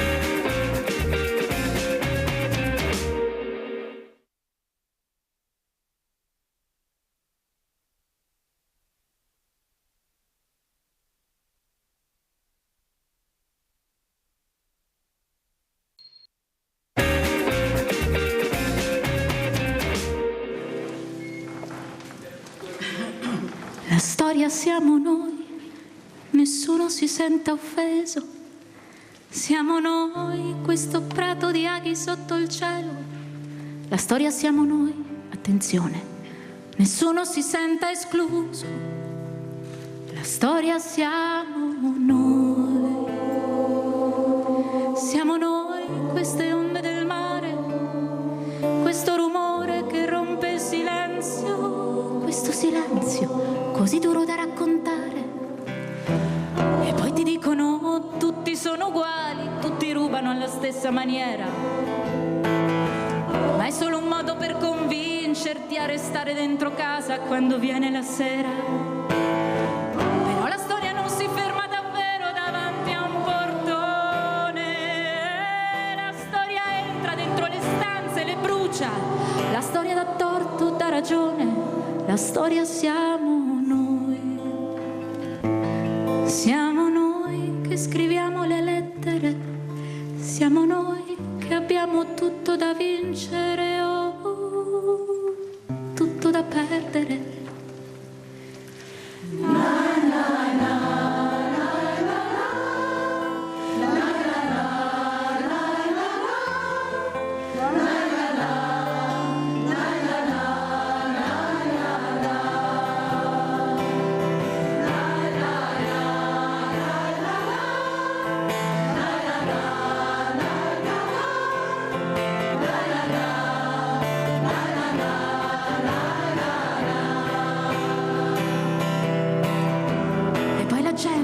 Gente che fa la storia, quando si tratta di scegliere di andare,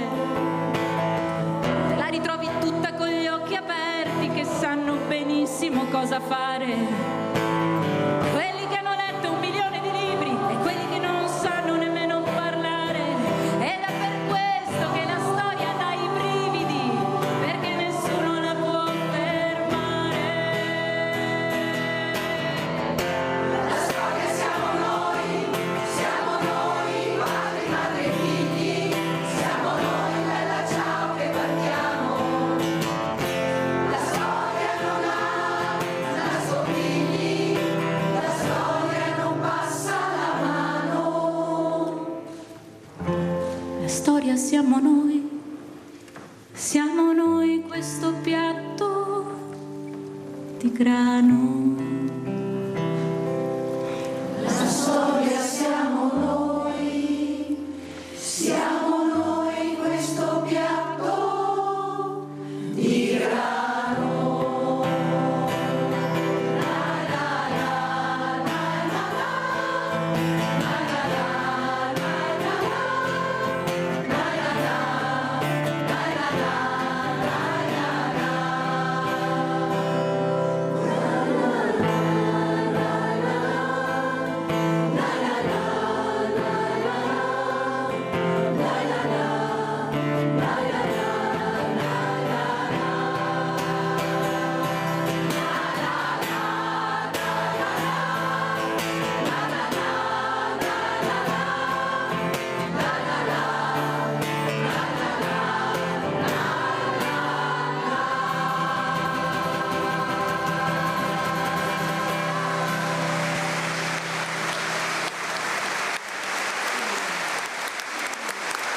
Grazie, alla prossima.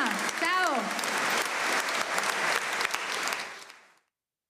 Intanto un'emozione unica, perché queste siamo noi, saremo noi, ma soprattutto il coraggio di queste donne di metterci la faccia, di cercare di superare quell'asticella della monotonia, di rendersi utili, di sentirsi vive. Abbiamo visto poi Erika che è qui presente, Erika Boschiero, che ringrazio veramente, per me è un onore averla ospite assieme a Irina, veramente ti ringrazio Irina Shaparova di essere qui, molto importante anche la tua voce oggi.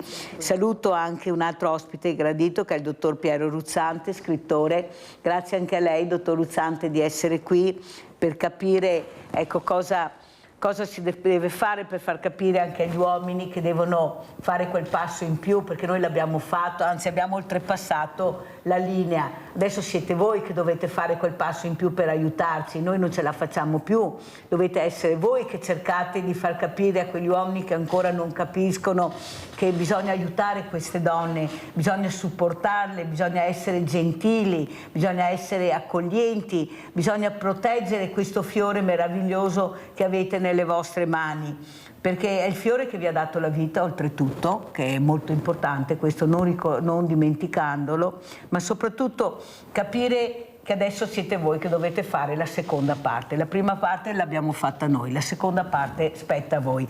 Però partirei subito a sentire anche Erika Boschiero, dopo aver sentito questo meraviglioso coro di voci diversamente giovani, come li chiamo io, bellissime. Avete visto ogni volto una storia, chissà che storia, però la voglia di dire sono viva, devo anche divertirmi, devo capire cosa voglio fare ancora nella mia vita e penso che la musica, la danza, la pittura, qualsiasi cosa che riguarda la bellezza sia importante. Erika, cosa vuoi dire? Ma per me l'esperienza con il coro dell'Università Popolare è una cosa incredibile, perché come dici tu, ognuno di quei volti che avete visto è una storia la più anziana ha 95 anni ed è la vecchia pescivendola di Treviso, del centro di Treviso, ma ci sono ex professoresse, c'è la fondatrice del Telefono Rosa, giornaliste e anche invece semplici casalinghe che hanno trovato nel coro un'occasione non solo per stare insieme, che ovviamente sappiamo che la solitudine è uno dei problemi delle persone anziane oggi, ma è anche un'occasione, veramente un laboratorio sociale, per cui insieme ci si ascolta, si portano le istanze in cui si crede, ma anche si affrontano i temi sociali con le canzoni, si dice la nostra sul mondo, e quindi è effettivamente un'esperienza straordinaria. Allora, Irina Shaparova, invece, volevo capire anche voi quando vi trovate queste donne che si confrontano, devono crescere figli anche in maniera, diciamo, con un'etica molto importante. Noi abbiamo sentito le interviste di questi ragazzi che vivono con due mamme, che sono stati introdotti nella società tranquillamente, che la comunità li ha accolti a braccia aperte, perché questa è la verità, che non vedono nessuna discriminazione, anzi vengono aiutate se hanno bisogno. Poi c'è qualcuno che alza gli occhi e dice: guardate che non è così, sono un problema. Queste mamme sono un problema, basta vedere cosa sta nascendo anche sulla sessualità a scuola. Ecco, io ho detto che forse qualcuno dovrebbe andare a parlare col ministro, sedersi attorno a un tavolo, cercare di dialogare per capire che il mondo sta andando avanti anche in maniera diversa. Questi giovani l'hanno capito, loro non vedono queste diversità, proprio non le notano, ma lo vedo anche quando i bambini giocano tra di loro non vedo il colore nero, giallo, verde, loro giocano e basta, non sanno neppure le lingue, ma si parlano tra di loro. Delle volte dico: ma come fate a capirvi? E loro mi sorridono, si abbracciano. Ecco, cosa siamo nel 2025 diventati per la politica, ma anche in genere per la società, Irina Shaparova? Io direi che quando siamo bambine e bambini noi siamo puri e quindi noi siamo inclusivi, siamo aperti a qualsiasi cosa, siamo curiosi a conoscere la vita, siamo curiosi a conoscere la diversità e la accogliamo ben volentieri.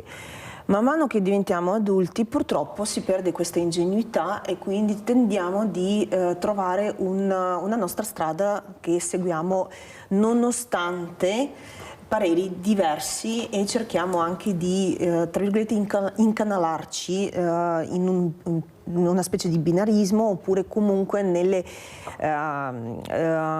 credenze a volte anche distruttive per se stessi. Quindi chi pensa che le famiglie devono essere solo standardizzate, quindi composte da un uomo e una donna, chi pensa che i bambini che nascono nelle famiglie omogenitoriali o comunque nelle famiglie anche con un genitore solo oppure con due padri, con due madri, siano bambini con possibili problematiche, è un problema loro.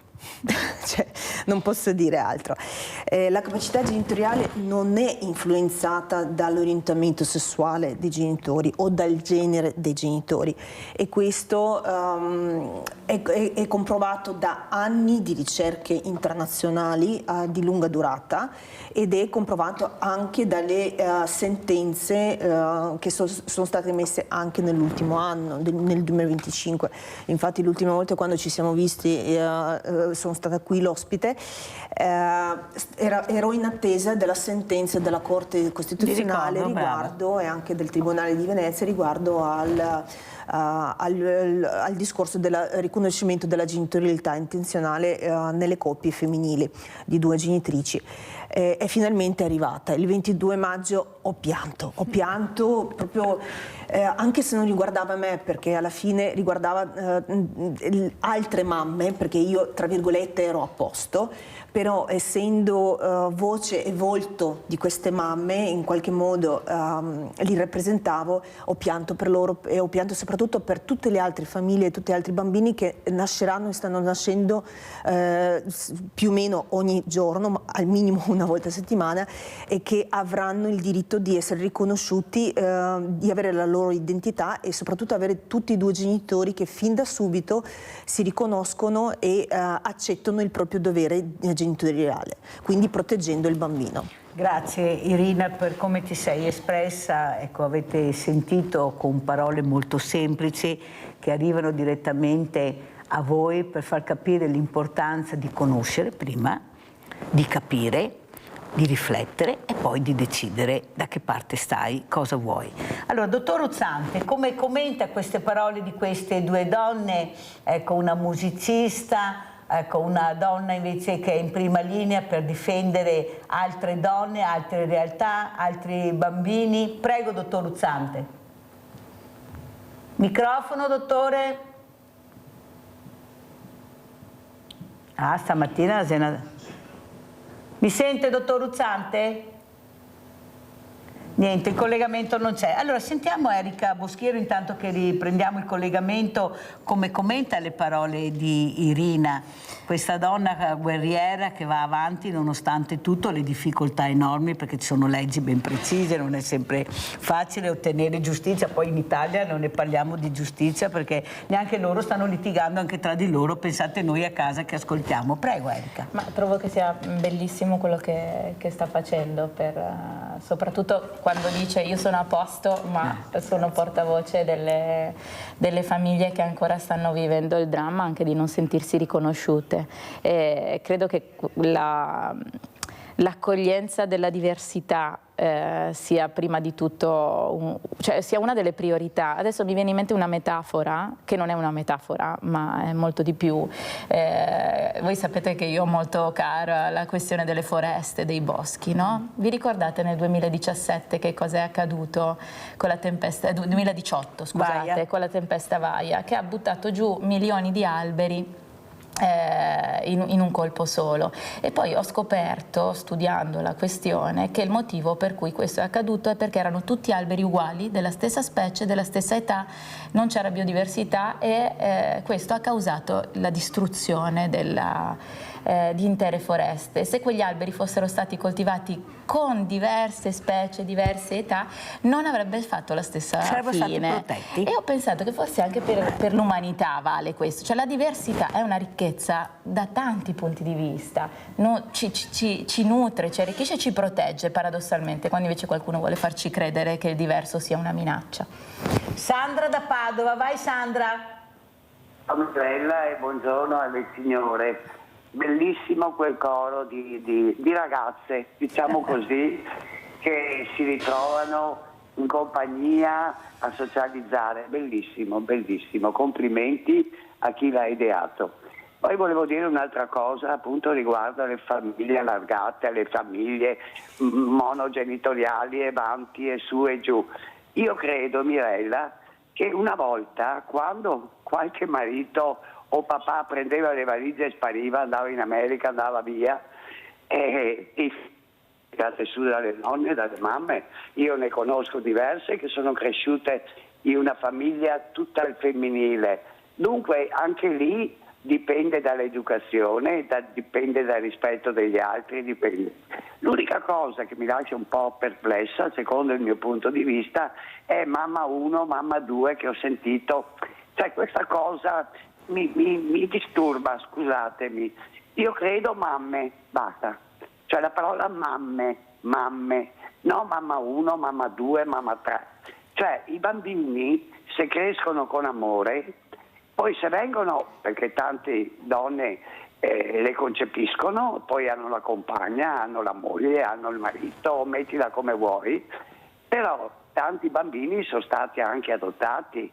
Allora io credo che trovare una famiglia che ti adotta, che ti dà amore, educazione, ti dà un futuro, sia solo positivo, indipendentemente. Poi dico anche un'altra cosa, è chiaro che la figura maschile ha un'importanza, e te lo dico sulla mia vita, perché mio papà è stato molto importante per me, Mirella, perché forse la figlia femmina, la più vecchia, la prima, e devo dire che la figura maschile è importante, non è che dobbiamo accantonarla, però piano, dipende dalla figura maschile. Grazie Sandra, fammi andare avanti, vediamo se è molto chiaro. Naturalmente poi Rina e anche Erika risponderanno, commenteranno se hanno piacere la telefonata di Sandra. Vediamo se abbiamo il dottor Ruzzante, vediamo se c'è. Dottor Ruzzante, la sento?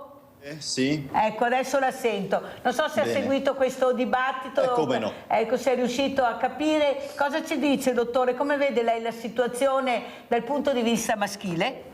Ecco, perché è giusto anche capire e soprattutto è il messaggio che si vuole dare. Prego, dottor Ruzzante. Tanto sono molto d'accordo con le cose che ho sentito, a partire dalla canzone La storia siamo noi. Sono un appassionato di Francesco De Gregori, la scorsa settimana sono andato a vederlo in concerto proprio a Padova ed è una canzone bellissima che si collega a quello che io ho scritto in alcuni miei libri.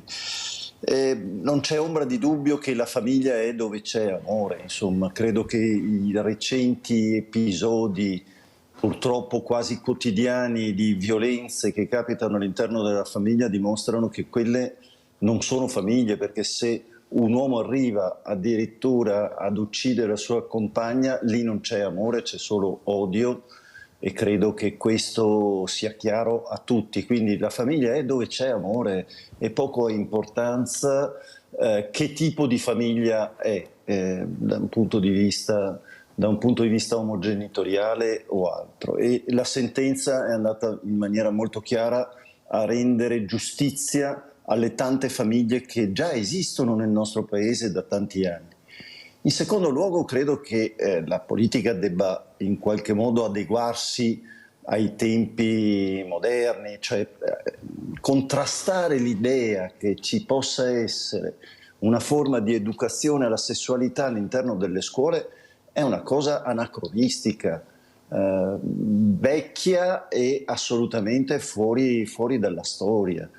È incredibile che ancora oggi, a differenza di quello che succede tra l'altro in quasi tutta Europa, si possa pensare che l'educazione alla sessualità debba essere sottoposta al giudizio dei genitori. Dovrebbe essere una delle materie che viene insegnata esattamente come l'educazione civica, esattamente come la storia, esattamente come le altre materie. Credo che ne abbiamo molto bisogno, perché sono impressionanti i casi di violenza. Non parlo solo e non penso solo alla violenza sulle donne, penso anche ad alcuni episodi avvenuti nelle nostre città di bande giovanili, di forme di violenza perpetrata sugli stessi giovani, e credo che dobbiamo in qualche modo combatterla. L'educazione alla sessualità è un pezzo di un programma che deve essere portato tra le giovani generazioni, a farle riflettere, a farle ragionare sul rispetto degli altri, di tutti gli altri, quelli che si presentano di fronte, e il rispetto anche delle diversità. Vede, dottor Ruzzante, qual è il grande problema? Purtroppo dico io che c'è qualcuno che pensa di aver ragione solo lui e di vedere giusto solo lui. È ai binari. Io ieri ho litigato molto, non dico con chi, ma con un uomo, perché lui voleva fare la morale, come si parlava prima, dicendo la famiglia tradizionale. Però siccome io lo conosco molto bene, ho detto: ma guardami bene, ma mi stai prendendo in giro? Tu parli di famiglia tradizionale, che hai avuto amanti da quando ti ho conosciuto? No, parliamone. Ho detto di questo, che mi chiamavi per dirmi come fare con tua moglie, se per caso riuscivo a trovarti una scusa, siccome sua moglie mi conosceva, dico: vergognati. E soprattutto quando mi parlavi di tuoi amici omosessuali, cosa mi dicevi? Poi andavano a casa dalle mogli. Parliamone, ho detto. E lui mi guardava come impietrito, ma non perché avesse capito, dottor Ruzzante, perché aveva paura. Certo. Aveva paura di queste cose che io dicevo, perché erano la verità. Allora, come si fa a far capire un uomo che invece di aver paura deve mettere nella bilancia quello che è, come si comporta e che messaggio dà anche alla famiglia?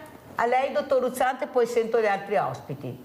Ma bisogna abbandonare la cultura dell'ipocrisia, perché di fatto la situazione che lei ha descritto è quella che capita quotidianamente. Insomma, pensiamo che più del 50% dei matrimoni nell'arco di 5 anni si esauriscono, cioè si trasformano in divorzi e separazioni. Cioè, quindi l'idea il concetto di famiglia tradizionale non esiste nella società, bisogna riconoscerlo. Esistono 1000 famiglie, siamo una società arcobaleno dal punto di vista degli affetti e della concezione di famiglia, e dobbiamo riconoscerlo. Non riconoscere e richiamarsi all'idea di una famiglia tradizionale è contraddittorio e ipocrita da parte di soggetti che neanche nella loro vita hanno in qualche modo seguito quel modello. Per cui questa contraddizione, questa ipocrisia che si verifica, tantissimi che parlano di famiglia tradizionale hanno alle spalle 3-4 matrimoni, cioè è veramente una cosa da superare, ma da superare nel concetto che l'idea di famiglia è lì dove risiede l'amore, lì dove c'è violenza e odio non c'è famiglia. Anche questo concetto, spiegarlo ai giovani, spiegarlo ai ragazzi, spiegare che il rapporto tra un uomo e una donna è un rapporto paritario e non può esserci un rapporto di possesso di un sesso sull'altro, e credo che siano cose fondamentali che vanno in qualche modo spiegate fin dalla tenera infanzia, perché credo che alcune forme di violenza, chiamerei così, si manifestano fin dalla tenera età. E allora credo sia importante abbandonare questa società dell'ipocrisia ed entrare nella società reale, ammettendo quelle che sono le condizioni odierne e cercando in qualche modo di far vivere meglio tutti, perché poi non credo sia una bella condizione quella di chi si richiama ai valori della famiglia tradizionale e ha alle spalle storie di tradimenti o di omosessualità. Penso che viva male quella persona. Certo, penso anch'io, però purtroppo questa è la realtà, ma se ne parla poco, perché il problema è scabroso per qualcuno, si usa ancora questo termine, e noi abbiamo visto, per superare la parola cancro, la parola tumore, hanno dovuto organizzarsi le donne, rimboccarsi le maniche, iniziare a creare queste associazioni per proteggersi, per proteggerle, e cominciano adesso a parlare anche del cancro normalmente. Perché? Perché hanno avuto il coraggio di fare questo. Ecco, Erika Boschiero, come vediamo questa donna, questa guerriera, sempre in prima linea, molto avanti rispetto alla realtà maschile, che però fa fatica a salire la scala, i numeri non li abbiamo, non c'è niente da fare, politica non ci siamo belle, brave, buone, preparate, però poi non ci lasciano salire, basta vedere anche nelle campagne elettorali, adesso vedremo quante donne ci sono, ecco, e questo fa molto discutere. Io ho questa pacca sulla spalla, ormai comincia anche a darmi fastidio, ecco, io proprio faccio a meno poi quando mi dicono brava queste persone, però dico guarda, lascia perdere, fammi un piacere, ecco, perché non sopporto l'ipocrisia. Ecco, cos'è l'ipocrisia per una donna, anche per una cantautrice come te, perché poi tu realizzi quello che vedi, quello che senti con queste canzoni, con questa musica bellissima, con questi volti poi, prego. Allora, quando parliamo di ipocrisia penso che sia uno dei temi chiave, perché se sta accadendo tutto questo è perché credo che molti esseri umani stiano scappando come dalla peste dal guardarsi dentro e dal fare autenticamente i conti con loro stessi. Perché da questo, cioè dal guardarsi dentro, dal riconoscere le proprie ferite, da riconoscere i propri vuoti, i propri bisogni, accogliere la propria fragilità, nasce poi il riconoscimento dell'altro con le sue fragilità, con i suoi limiti e con le sue diversità.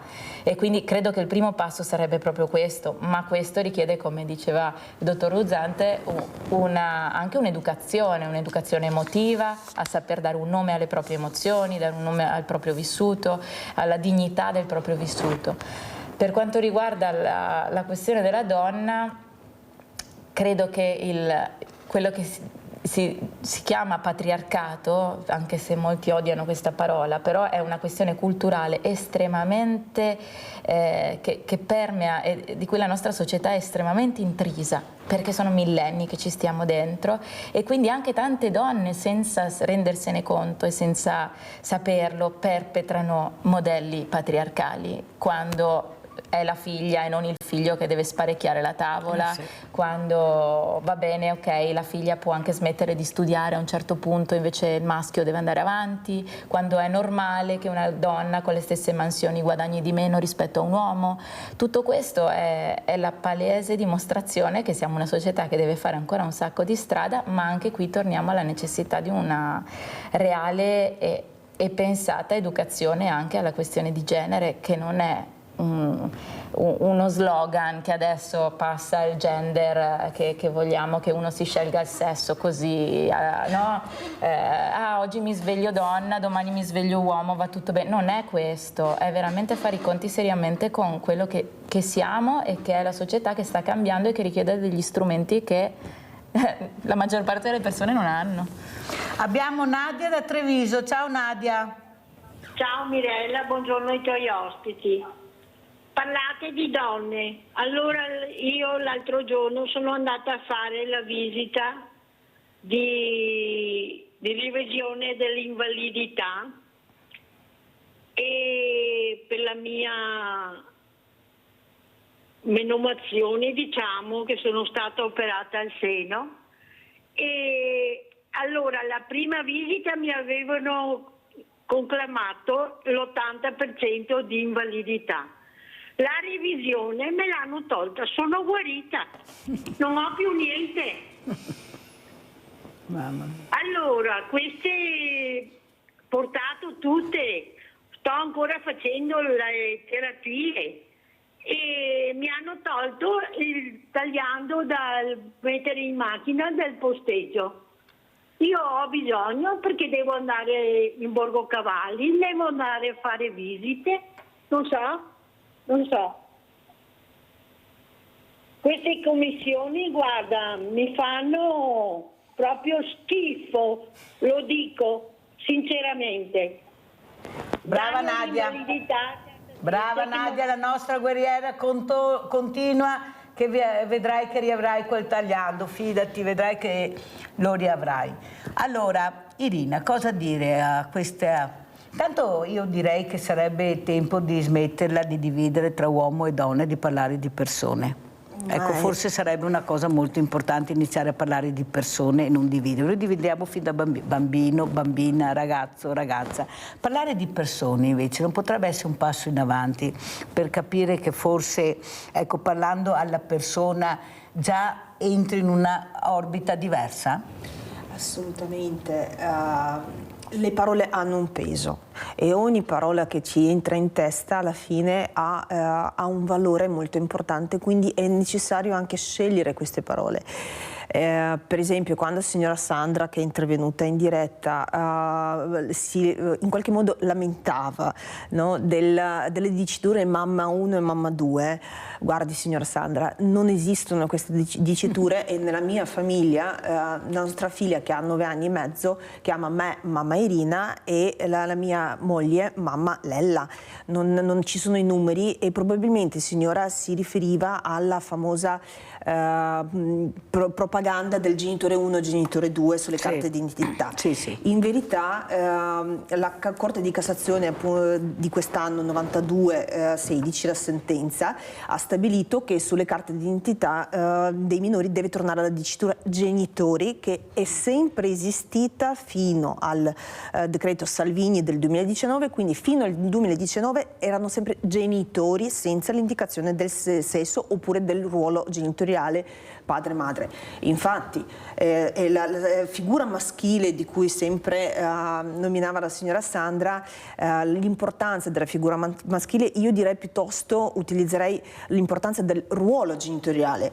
Il bambino ha bisogno di amore, ha bisogno di educazione, ha bisogno di un'educazione corretta da parte di tutti i due genitori.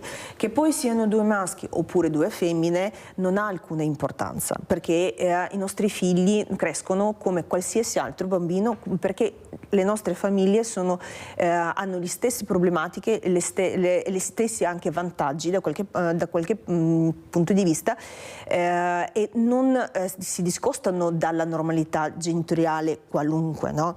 E poi è stato trattato anche il tema di adozione.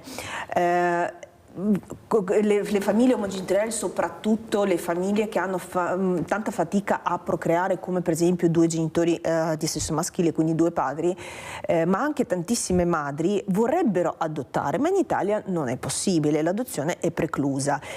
Ma anche in questo senso il 2025 è stato ricco perché ci ha permesso, ricco per le sentenze positive nei riguardo di riconoscimento della genitorialità diversa da quella tradizionale, perché la Corte Costituzionale con la sentenza 33 ha aperto l'adozione internazionale alle persone non sposate o single, quindi ribadendo appunto che non è necessario essere in coppia per poter crescere un figlio. La coerenza e i valori delle parole che usiamo sono molto importanti, assolutamente. Senti Irina, ma non è che anche Elly Schlein, che io ho avuto un politico, già politico, Venier, che conosce molto bene la sinistra, la quale ha detto che dovrebbero ringraziarla perché dal 4% è arrivata al 21%, qualcuno del suo partito, invece di criticarla.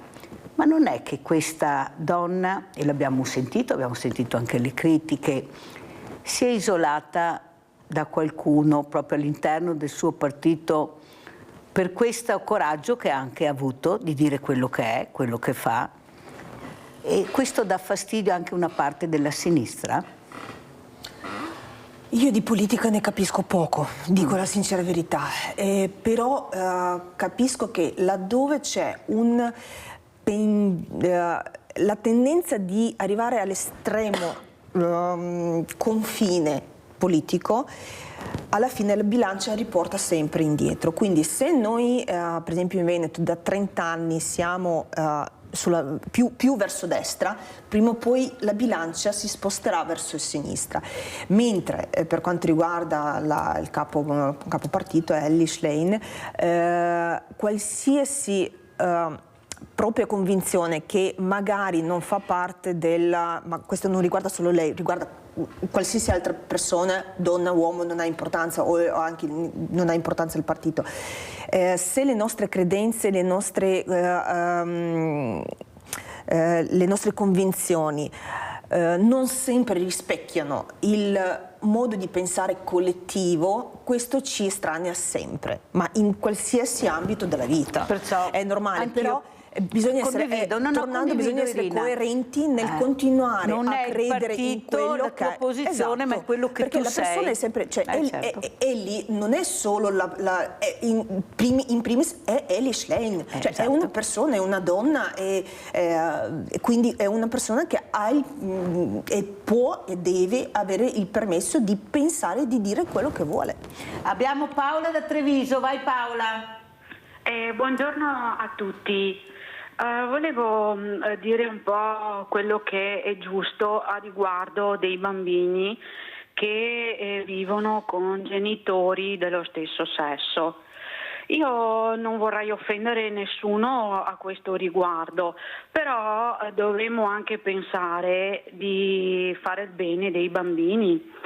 Se chiediamo il parere agli esperti in merito di salute mentale durante la crescita, noi sapremmo con realtà e sincerità che i bambini hanno bisogno di un lato maschile e di un lato femminile.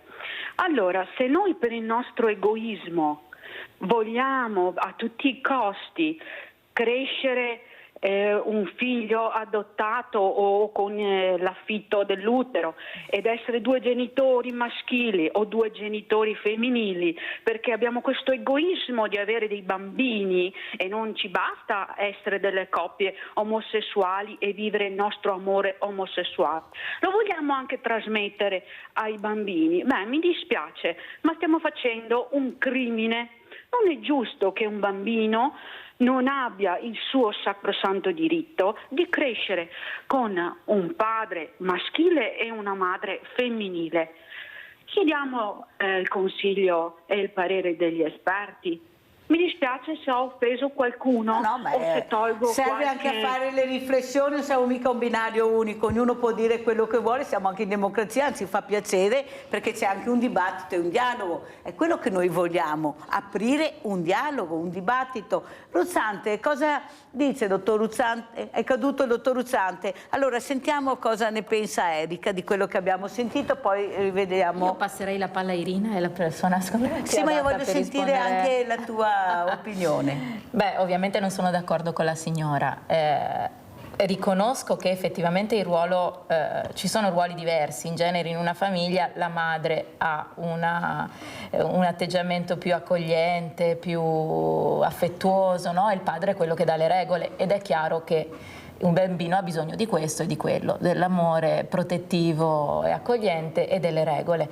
Però non è detto che debba essere per forza un uomo a fare una cosa e una donna a fare l'altra, prima cosa, come diceva Irina.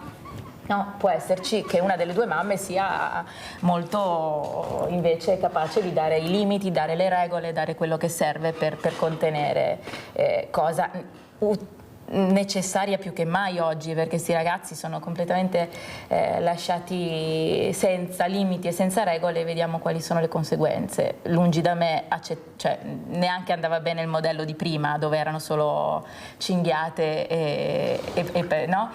Ci va una maturità anche su questo.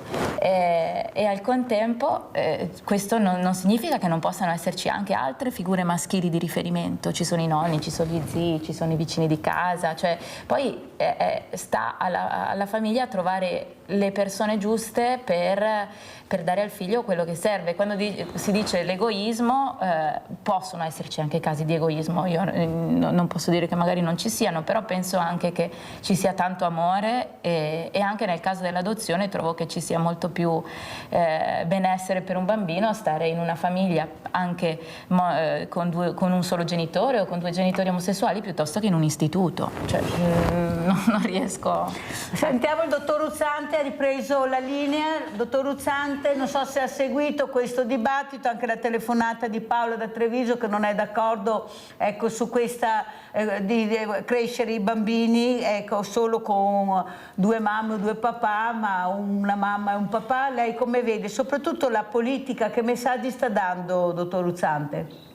Ma la politica è molto contraddittoria su questi temi e su questi argomenti, purtroppo, proprio perché c'è un'ipocrisia da parte della politica, perché politici che si richiamano sempre a questa idea della famiglia tradizionale poi nel loro passato, nel loro vissuto non hanno un vissuto di famiglia tradizionale. Sì, però dottor Ruzzante, questo l'abbiamo già detto, ma bisogna che facciano dei passi avanti, perché ci sono delle leggi ben precise che portano serenità in queste famiglie, e se cominciamo a mettere paletti, a tornare indietro, vedere una volta, siamo nel 2025, facciamo i giri sulla Luna per hobby, capisce bene, non si va da nessuna parte, perché è nella stanza dei bottoni che poi si risolve il problema, perché poi diventano leggi e queste famiglie devono, ecco, ad esempio genitori una volta c'era nella carta d'identità, poi è sparito, capisce l'importanza della politica a dare risposte. Allora sul fine vita non si esprime, su questo non si esprime, ma dove vuole esprimersi la politica? No, ho capito, su cose che ci riguardano mai. Prego, dottor Ruzzante. No, sul fine vita si è espressa come la Regione Veneto, il Consiglio regionale del Veneto si è espresso contro l'idea di una legge regionale sul fine vita. Sì, ma non siamo andati da nessuna parte però. Mentre, no, appunto, peggio, cioè si è espresso contro l'ipotesi di una legge regionale. Mentre in Germania abbiamo visto cosa è successo recentemente. Ecco, quindi io credo invece che questi diritti civili siano diritti fondamentali. Io leggo in maniera diversa quello che lei ha detto su Elly Schlein. Credo che il fatto che nelle elezioni primarie l'elettorato di area del centrosinistra abbia scelto lei come la guida del PD, a sorpresa anche, sia stato un segno positivo dei tempi, cioè non si guarda più a quella che è il vissuto personale, ma si guarda alla qualità dei pensieri, e questo dovrebbe valere in ogni momento, in ogni situazione. Problemi ne abbiamo tanti, non sono d'accordo con l'ultima telefonata che ho sentito per il semplice motivo che anche qui la società ci restituisce tanti casi in cui i bambini che magari hanno perso il genitore in tenera età sono costretti a crescere senza la presenza della figura maschile, che magari papà è morto in un incidente sul lavoro.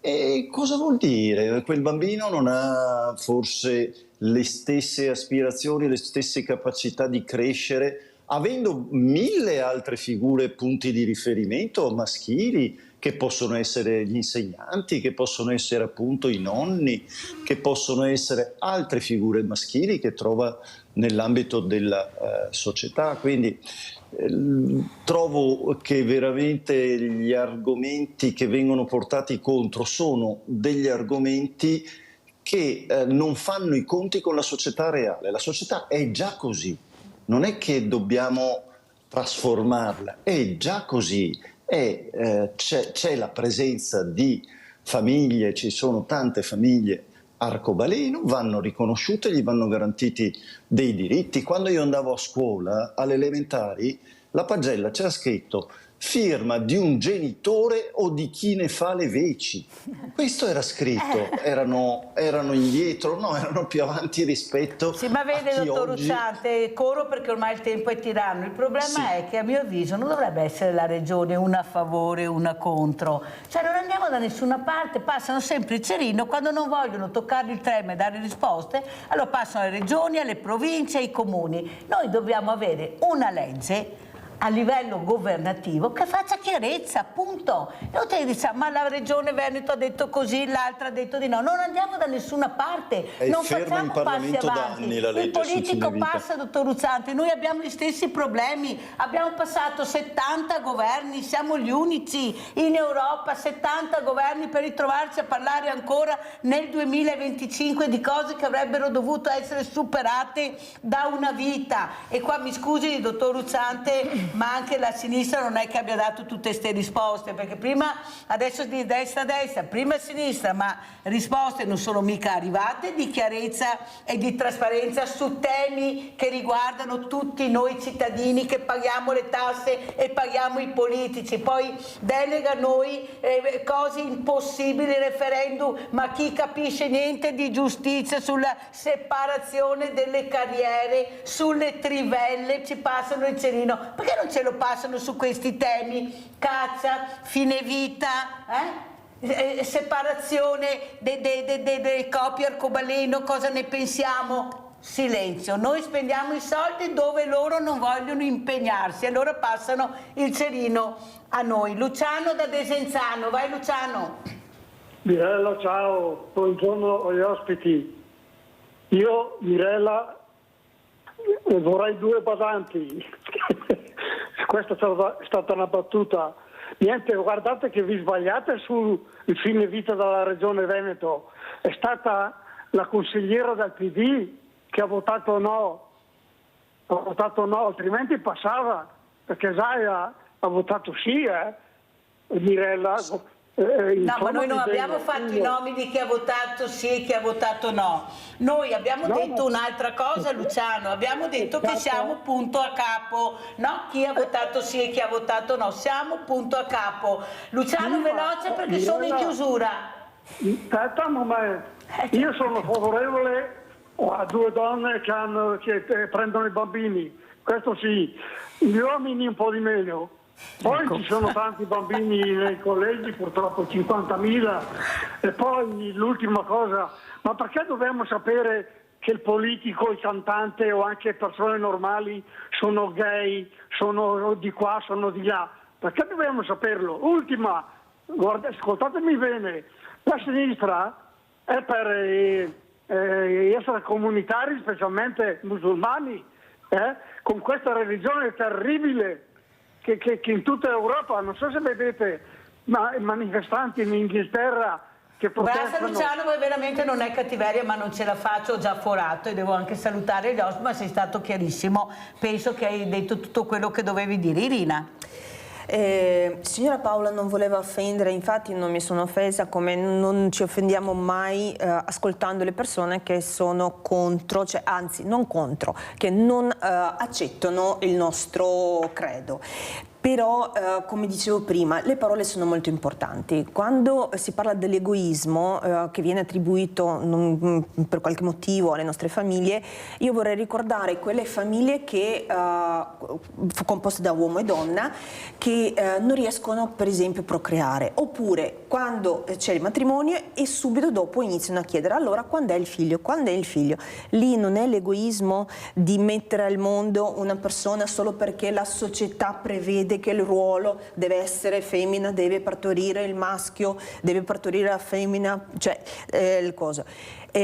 Quindi le coppie, per esempio, che per qualsiasi motivo non riescono a procreare naturalmente, iniziano a fare le ricerche e la scienza ci permette di andare a fare la procreazione medicalmente assistita, la gestazione per altri, comunemente chiamata diversamente, e non voglio assolutamente ripetere quel orribile termine, quindi lì non esiste l'egoismo nel voler diventare genitori, esiste la voglia di diventare genitori per assumere il ruolo del genitore, per crescere un bambino oppure una bambina nella nostra società.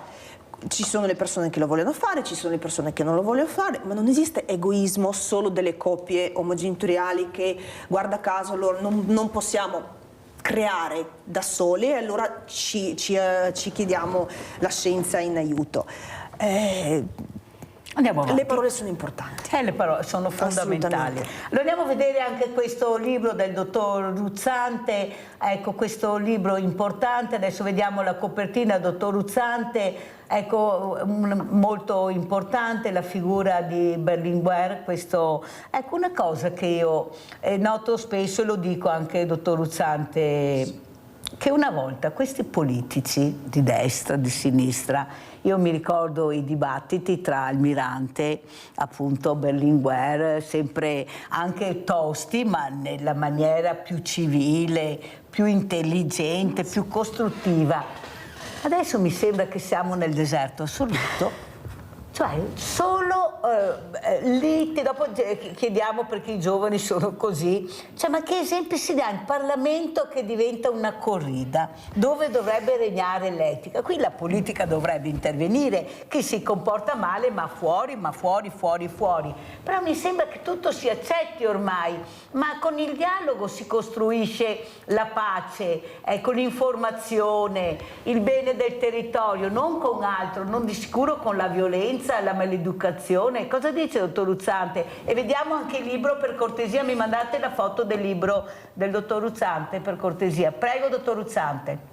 Sì, se ho scritto un libro su Enrico Berlinguer e sugli ultimi giorni di Enrico Berlinguer, che sono stati tra l'altro nella mia città, Padova, perché l'ultimo comizio lo tenne a Padova. Il titolo del libro è Pure il vento soffia ancora, bellissimo, ed è una dedica anche a una bellissima canzone di Pierangelo Bertoli, che parlava di ambiente e parlava di mare, due temi sui quali Enrico Berlinguer era molto, molto legato da sardo e da politico che ha scoperto i temi dell'ambiente, forse uno dei primi a parlare della necessità di cambiare metodo di produzione.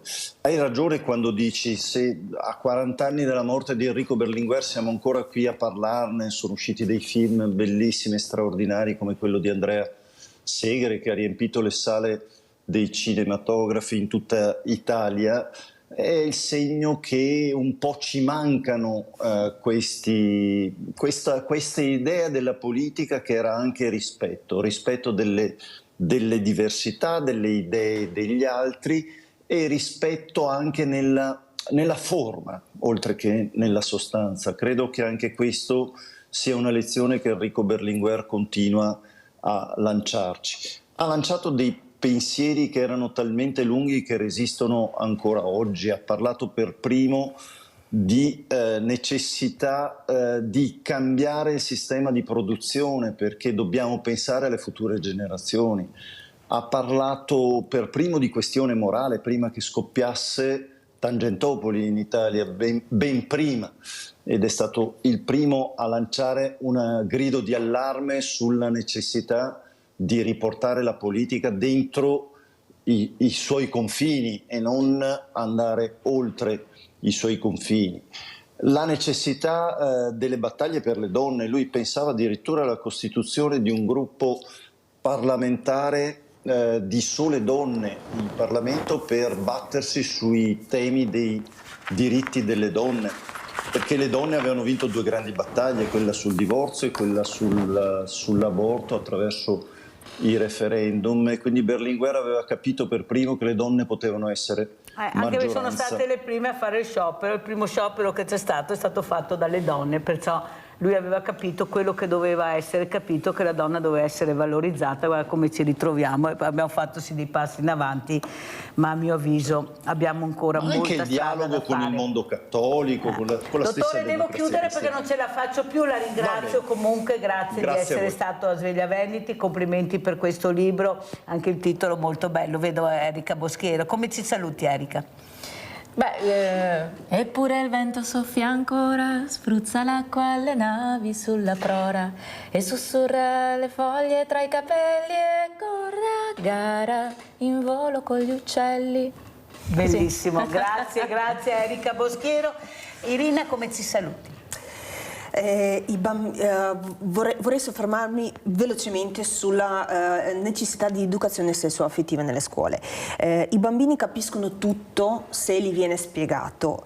Hanno bisogno di sapere che esistono le persone LGBT, che esistono le diversità, le identità sessuali, le famiglie omogenitoriali oppure ricomposte le relazioni tossiche e anche violenza nelle coppie. Hanno bisogno di sapere che non possono scegliere di essere gay o lesbiche, però possono trovare l'accoglienza e l'accettazione e il supporto se capiscono di essere per esempio transgender o non binarie. I bambini devono sapere che la scoperta della propria unicità avviene a prescindere da tutti i divieti del mondo, ma la transizione sarà più semplice e più naturale se essa prima viene spiegata. Pensa, delle volte Irina, penso a quelle creature che sanno che non si ritrovano in questo corpo che non è il suo, e se hai una famiglia che non capisce la difficoltà che avrai nella vita. Ecco, io penso che sia una tragedia, ecco, mettersi sempre questa maschera tutti i giorni che ti svegli, che ti alzi, comportamento, devi stare attento a tutto perché poi qualcuno ti giudica e questo arriva alla famiglia che non accetta minimamente. Ecco, noi siamo ancora a questo punto purtroppo e questo è un grosso problema. Grazie, grazie ai miei ospiti, pubblicità.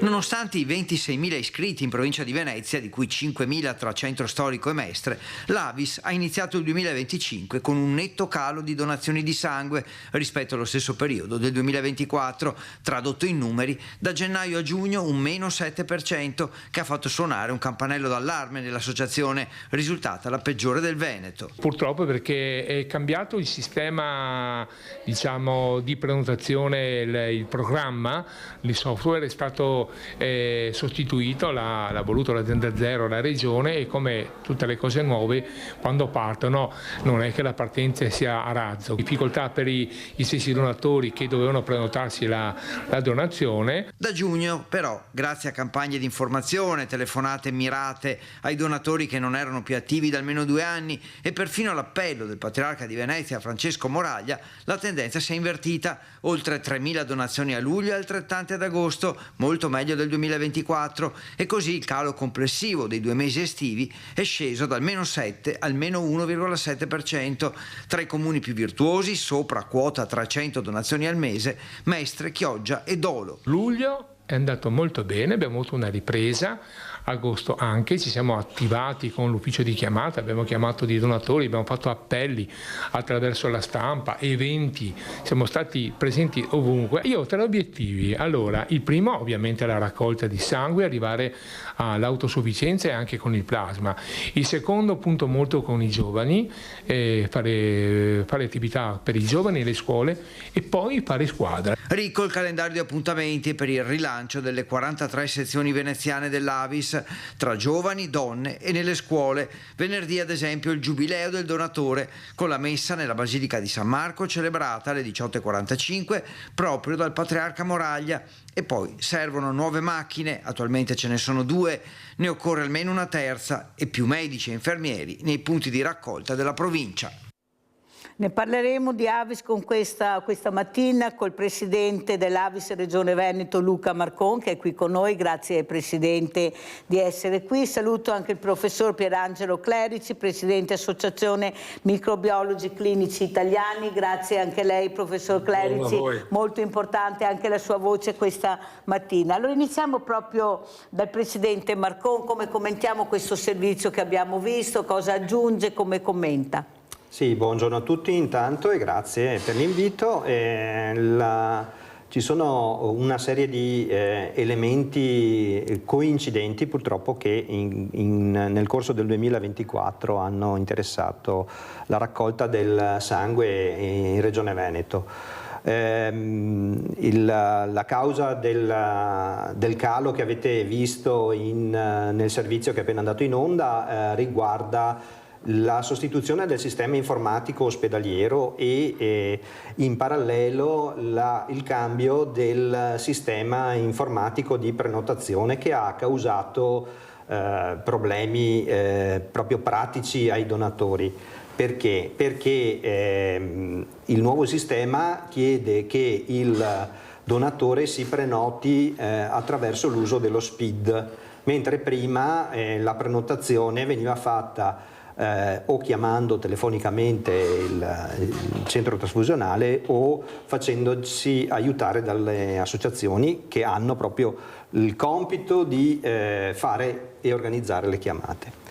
Il nuovo sistema con lo SPID, lo sappiamo tutti, l'uso dello SPID non è molto, diciamo, gradito alle persone, non è semplice. E come tutte le cose nuove e tutte le cose difficili creano una barriera, soprattutto se poi il sistema ha addirittura dei problemi di funzionamento e quindi dispiace vedere che le persone che vogliono andare a donare hanno una ulteriore difficoltà, perché ricordiamoci che le liste di prenotazione per andare a donare non funzionano con il nuovo sistema come le liste ospedaliere per fare le prenotazioni delle visite, con la differenza che la persona che va a donare fa una scelta, quindi è una persona che va aiutata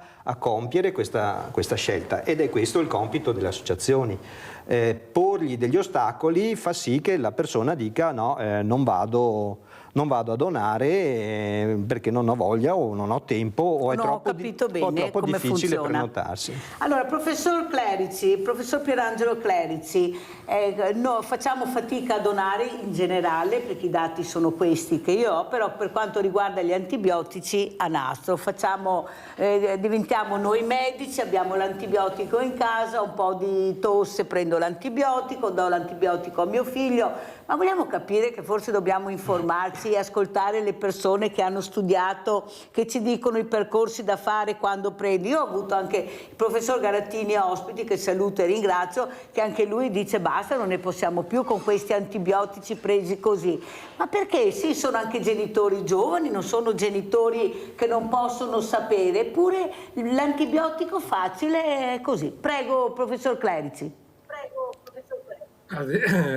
Questa è la settimana dell'uso consapevole dell'antibiotico, per cui quello che sta dicendo lei arriva proprio a fagiolo. Perché si utilizza l'antibiotico? Perché tutti in casa ce l'hanno, è un residuo magari di prescrizioni vecchie del medico per altre patologie, ma l'antibiotico non serve a nulla se non c'è un'infezione batterica di cui si conosce il batterio responsabile, perché anche in un'infezione batterica si potrebbe somministrare un antibiotico sbagliato. Oggi siamo a quasi 2 milioni di persone colpite dall'influenza.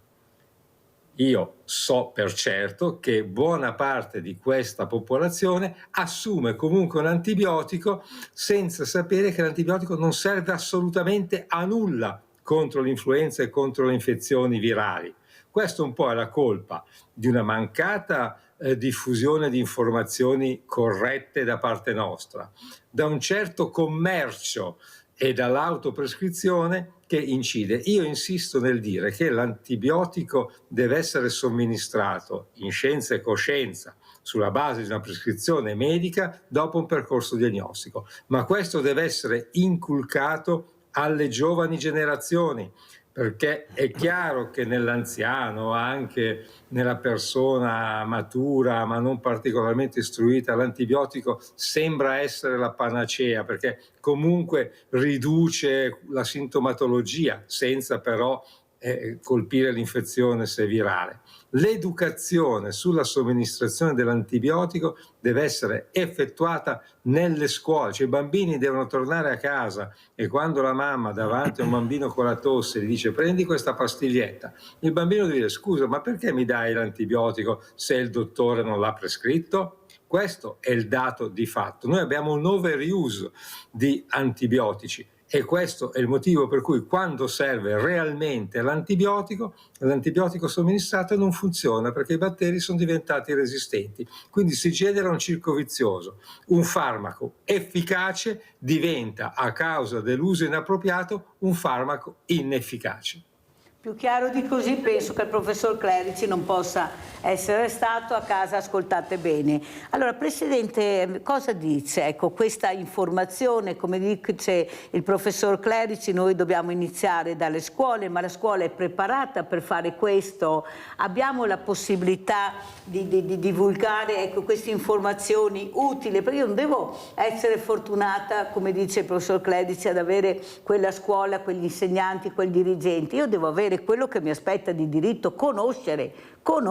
Prego, Presidente. Allora, è fondamentale l'attività che si fa nelle scuole, tant'è che noi come Avis regionale abbiamo un progetto proprio mirato alle scuole di tutti i livelli e ne cogliamo i frutti, vuoi direttamente, vuoi indirettamente. Partiamo dalle quelle che sono conosciute come scuole materne, a fare educazione all'aiuto reciproco, quindi ad aiutarsi reciprocamente.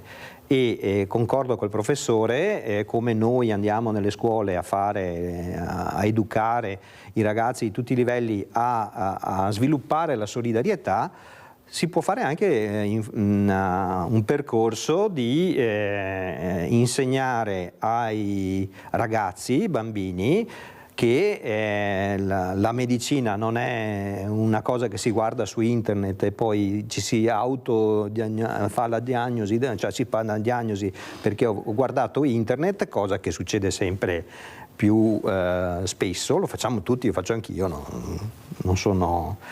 E si crea l'educazione perché va bene internet, però dopo ci sono i professionisti che hanno studiato e hanno una formazione professionale apposta per indicare quanto spesso si va dal medico chiedendo un esame clinico piuttosto che un altro, avendo già fatto tutto un percorso a casa che magari è sballato, e questo è sbagliato. Quindi va bene internet, guardiamo tutto quello che vogliamo, ma poi ci sono i professionisti apposta e nel campo sanitario e riguarda anche le associazioni di donatori, le prescrizioni, i comportamenti sani, perché noi come Avis nelle scuole insegniamo anche gli stili di vita sani, perché il donatore può donare il sangue solo se è in salute e sta bene, e quindi coinvolge tutti. Non abusare degli antibiotici, ma anche di altri farmaci, perché ci sono mode o perché si pensa che è una cosa fondamentale, va fatta, perché sennò ci peggioriamo. Molto chiaro, Presidente, molto chiaro. Allora, professor Clerici, lei ha detto oggi cade a fagiolo parlare di antibiotici, ma se non ne parlo io non mi sembra che ci sia tutta questa informazione che dovrebbe essere una cosa molto supportata, visto quello che dicono i professionisti del settore, c'è un'attenzione molto alta. Le sembra che si faccia questo, o anche qua la comunicazione è deviata sempre dalla politica, adesso si parla solo di elezioni, io non so, sembra che in Italia ci siano solo le elezioni, mentre temi così importanti e delicati si fa poco. Prego, professor Clerici. Il fatto che se ne parli poco è dovuto proprio alla natura insita dell'argomento. È vero che in televisione sta girando ogni X ore la campagna del Ministero sull'uso consapevole dell'antibiotico, ma è un riquadro all'interno di un servizio, quindi serve a poco.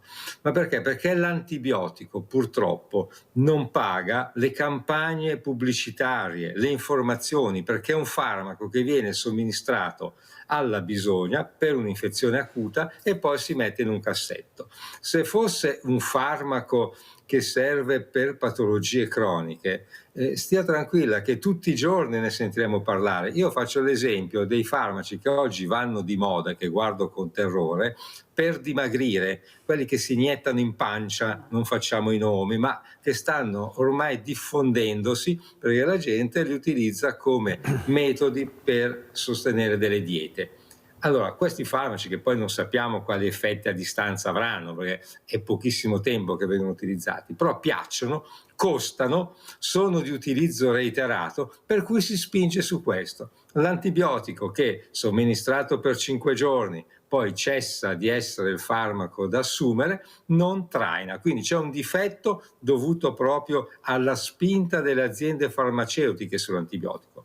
Noi, ma non solo noi come microbiologi, ma anche gli infettivologi, gli internisti, hanno generato in questi 2 o 3 giorni comunicati stampa iosa, ma non sono stati ripresi assolutamente, perché l'interesse su un problema che comunque in Italia costa 11.000 morti l'anno, perché questi sono i numeri dei decessi legati all'antibiotico resistenza, su un totale europeo di 30.000, quindi un terzo glielo regaliamo noi purtroppo in questa statistica, non viene compreso. Le istituzioni parlano, ci sono i gruppi interparlamentari per la resistenza agli antibiotici, ma che sono delle medagliette che i singoli parlamentari si pongono. Poi quando c'è da strutturare un documento, una disposizione di legge, trovi poca attenzione, perché è un argomento che non paga molto di più parlare di quello che nel blocco precedente avete discusso, ma giustamente, per carità. Comunque io ringrazio quanto, visto che c'è il presidente, l'Avis fa, perché è lodevolissimo che esista l'Avis, che esistano i donatori di sangue, come che esistano i donatori di organo e tessuto, perché se noi vogliamo salvare vite dobbiamo sostenere assolutamente sia l'Avis sia i donatori di organo e tessuto, perché il futuro della sopravvivenza delle persone passa sia attraverso i farmaci, passa sia attraverso un corretto stile di vita, ma soprattutto passa attraverso il buon uso del sangue donato e il buon uso degli organi e tessuti donati. Non dimentichiamoci, anche questo deve essere una cosa che purtroppo non viene fatta, ma che deve essere rilanciata dai mezzi di comunicazione in tutti i modi, perché ognuno deve sentirsi, anche noi professionisti, cittadino ma potenziale paziente, per cui comprendere che può aver bisogno di queste situazioni, assolutamente, e farsene protagonista quando è in salute. Io la ringrazio, professor Pierangelo Clerici, di essere stato con noi. Abbiamo capito, ecco, dalle parole l'importanza di quello che ha detto. Riflettete a casa, perché io cerco di invitare anche dei professionisti veramente importanti, perciò attenzione alle domande e alle risposte che volete farvi. Grazie anche a Luca Marcon, presidente AVS Regione Veneto, di essere stati con noi. Le inviteremo ancora, ci darà altri numeri. Mi fa piacere aver sentito anche quello che ha detto il professor Clerici in merito alle donazioni, perché se non ci fossero dovremmo inventarli. Grazie, grazie. Adesso andiamo a vedere l'assegno di Mirella, che è il vostro assegno. Ciao grande famiglia, oggi siamo a Camisano Vicentino. C'è il sindaco che ci aspetta con una persona che voi avete già conosciuto, che ha bisogno di noi, e noi siamo arrivati. Andiamo. Eccoci qua. Permesso. Dov'è il nostro sindaco? Eccolo qua. Buongiorno sindaco. Buongiorno. Siamo con il sindaco, l'assessore di competenza. Buongiorno assessore. e la nostra Roberta, che è venuta in trasmissione da noi, sindaco, chiedendo aiuto. Noi ci siamo sentiti telefonicamente, l'ho chiamata, lei si è informato, che giustamente non è che possa conoscere tutti i casi, e poi una frase che mi ha colpito, lei mi ha detto: è una brava donna. E io sono qua, perché quando sono brave bisogna esserci.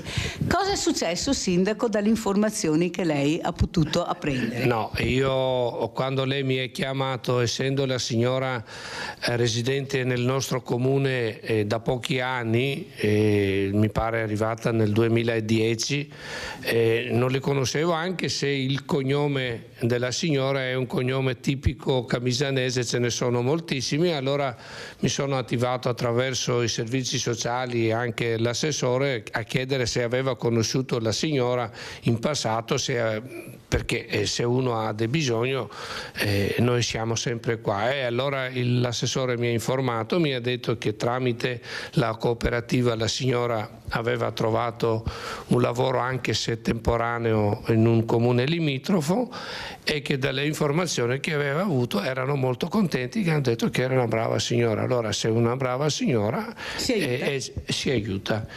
Però anche lei una volta ha detto: si aiuta chi ha bisogno, non chi si merita. Se no potrei chiudere anche domani. Ecco. Allora, sindaco, il problema è che adesso ci sono un'infinità di persone che hanno bisogno di aiuto perché hanno perso il lavoro, per problemi di malattia, per vari problemi, ed è giusto far respirare queste persone, perché non è colpa loro se è arrivata la crisi o si sono ammalati oppure si è rotta la famiglia. Cosa vuole dire a questi poveri, sindaco? Ma io devo dire, proprio questa mattina l'assessore ha ricevuto un signore giovanissimo che, nonostante la sua giovane età, ha subito 3 bypass.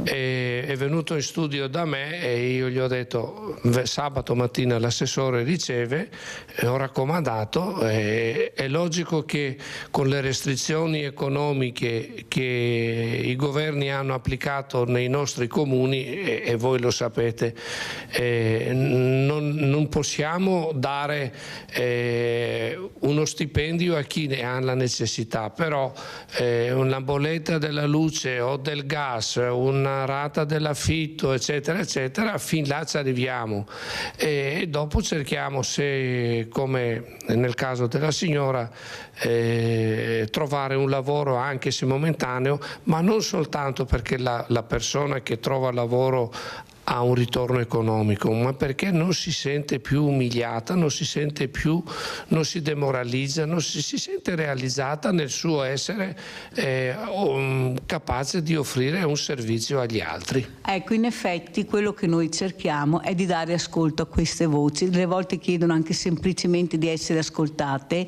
che non vengano chiuse le porte in faccia, perché per loro è un momento drammatico quello di chiedere.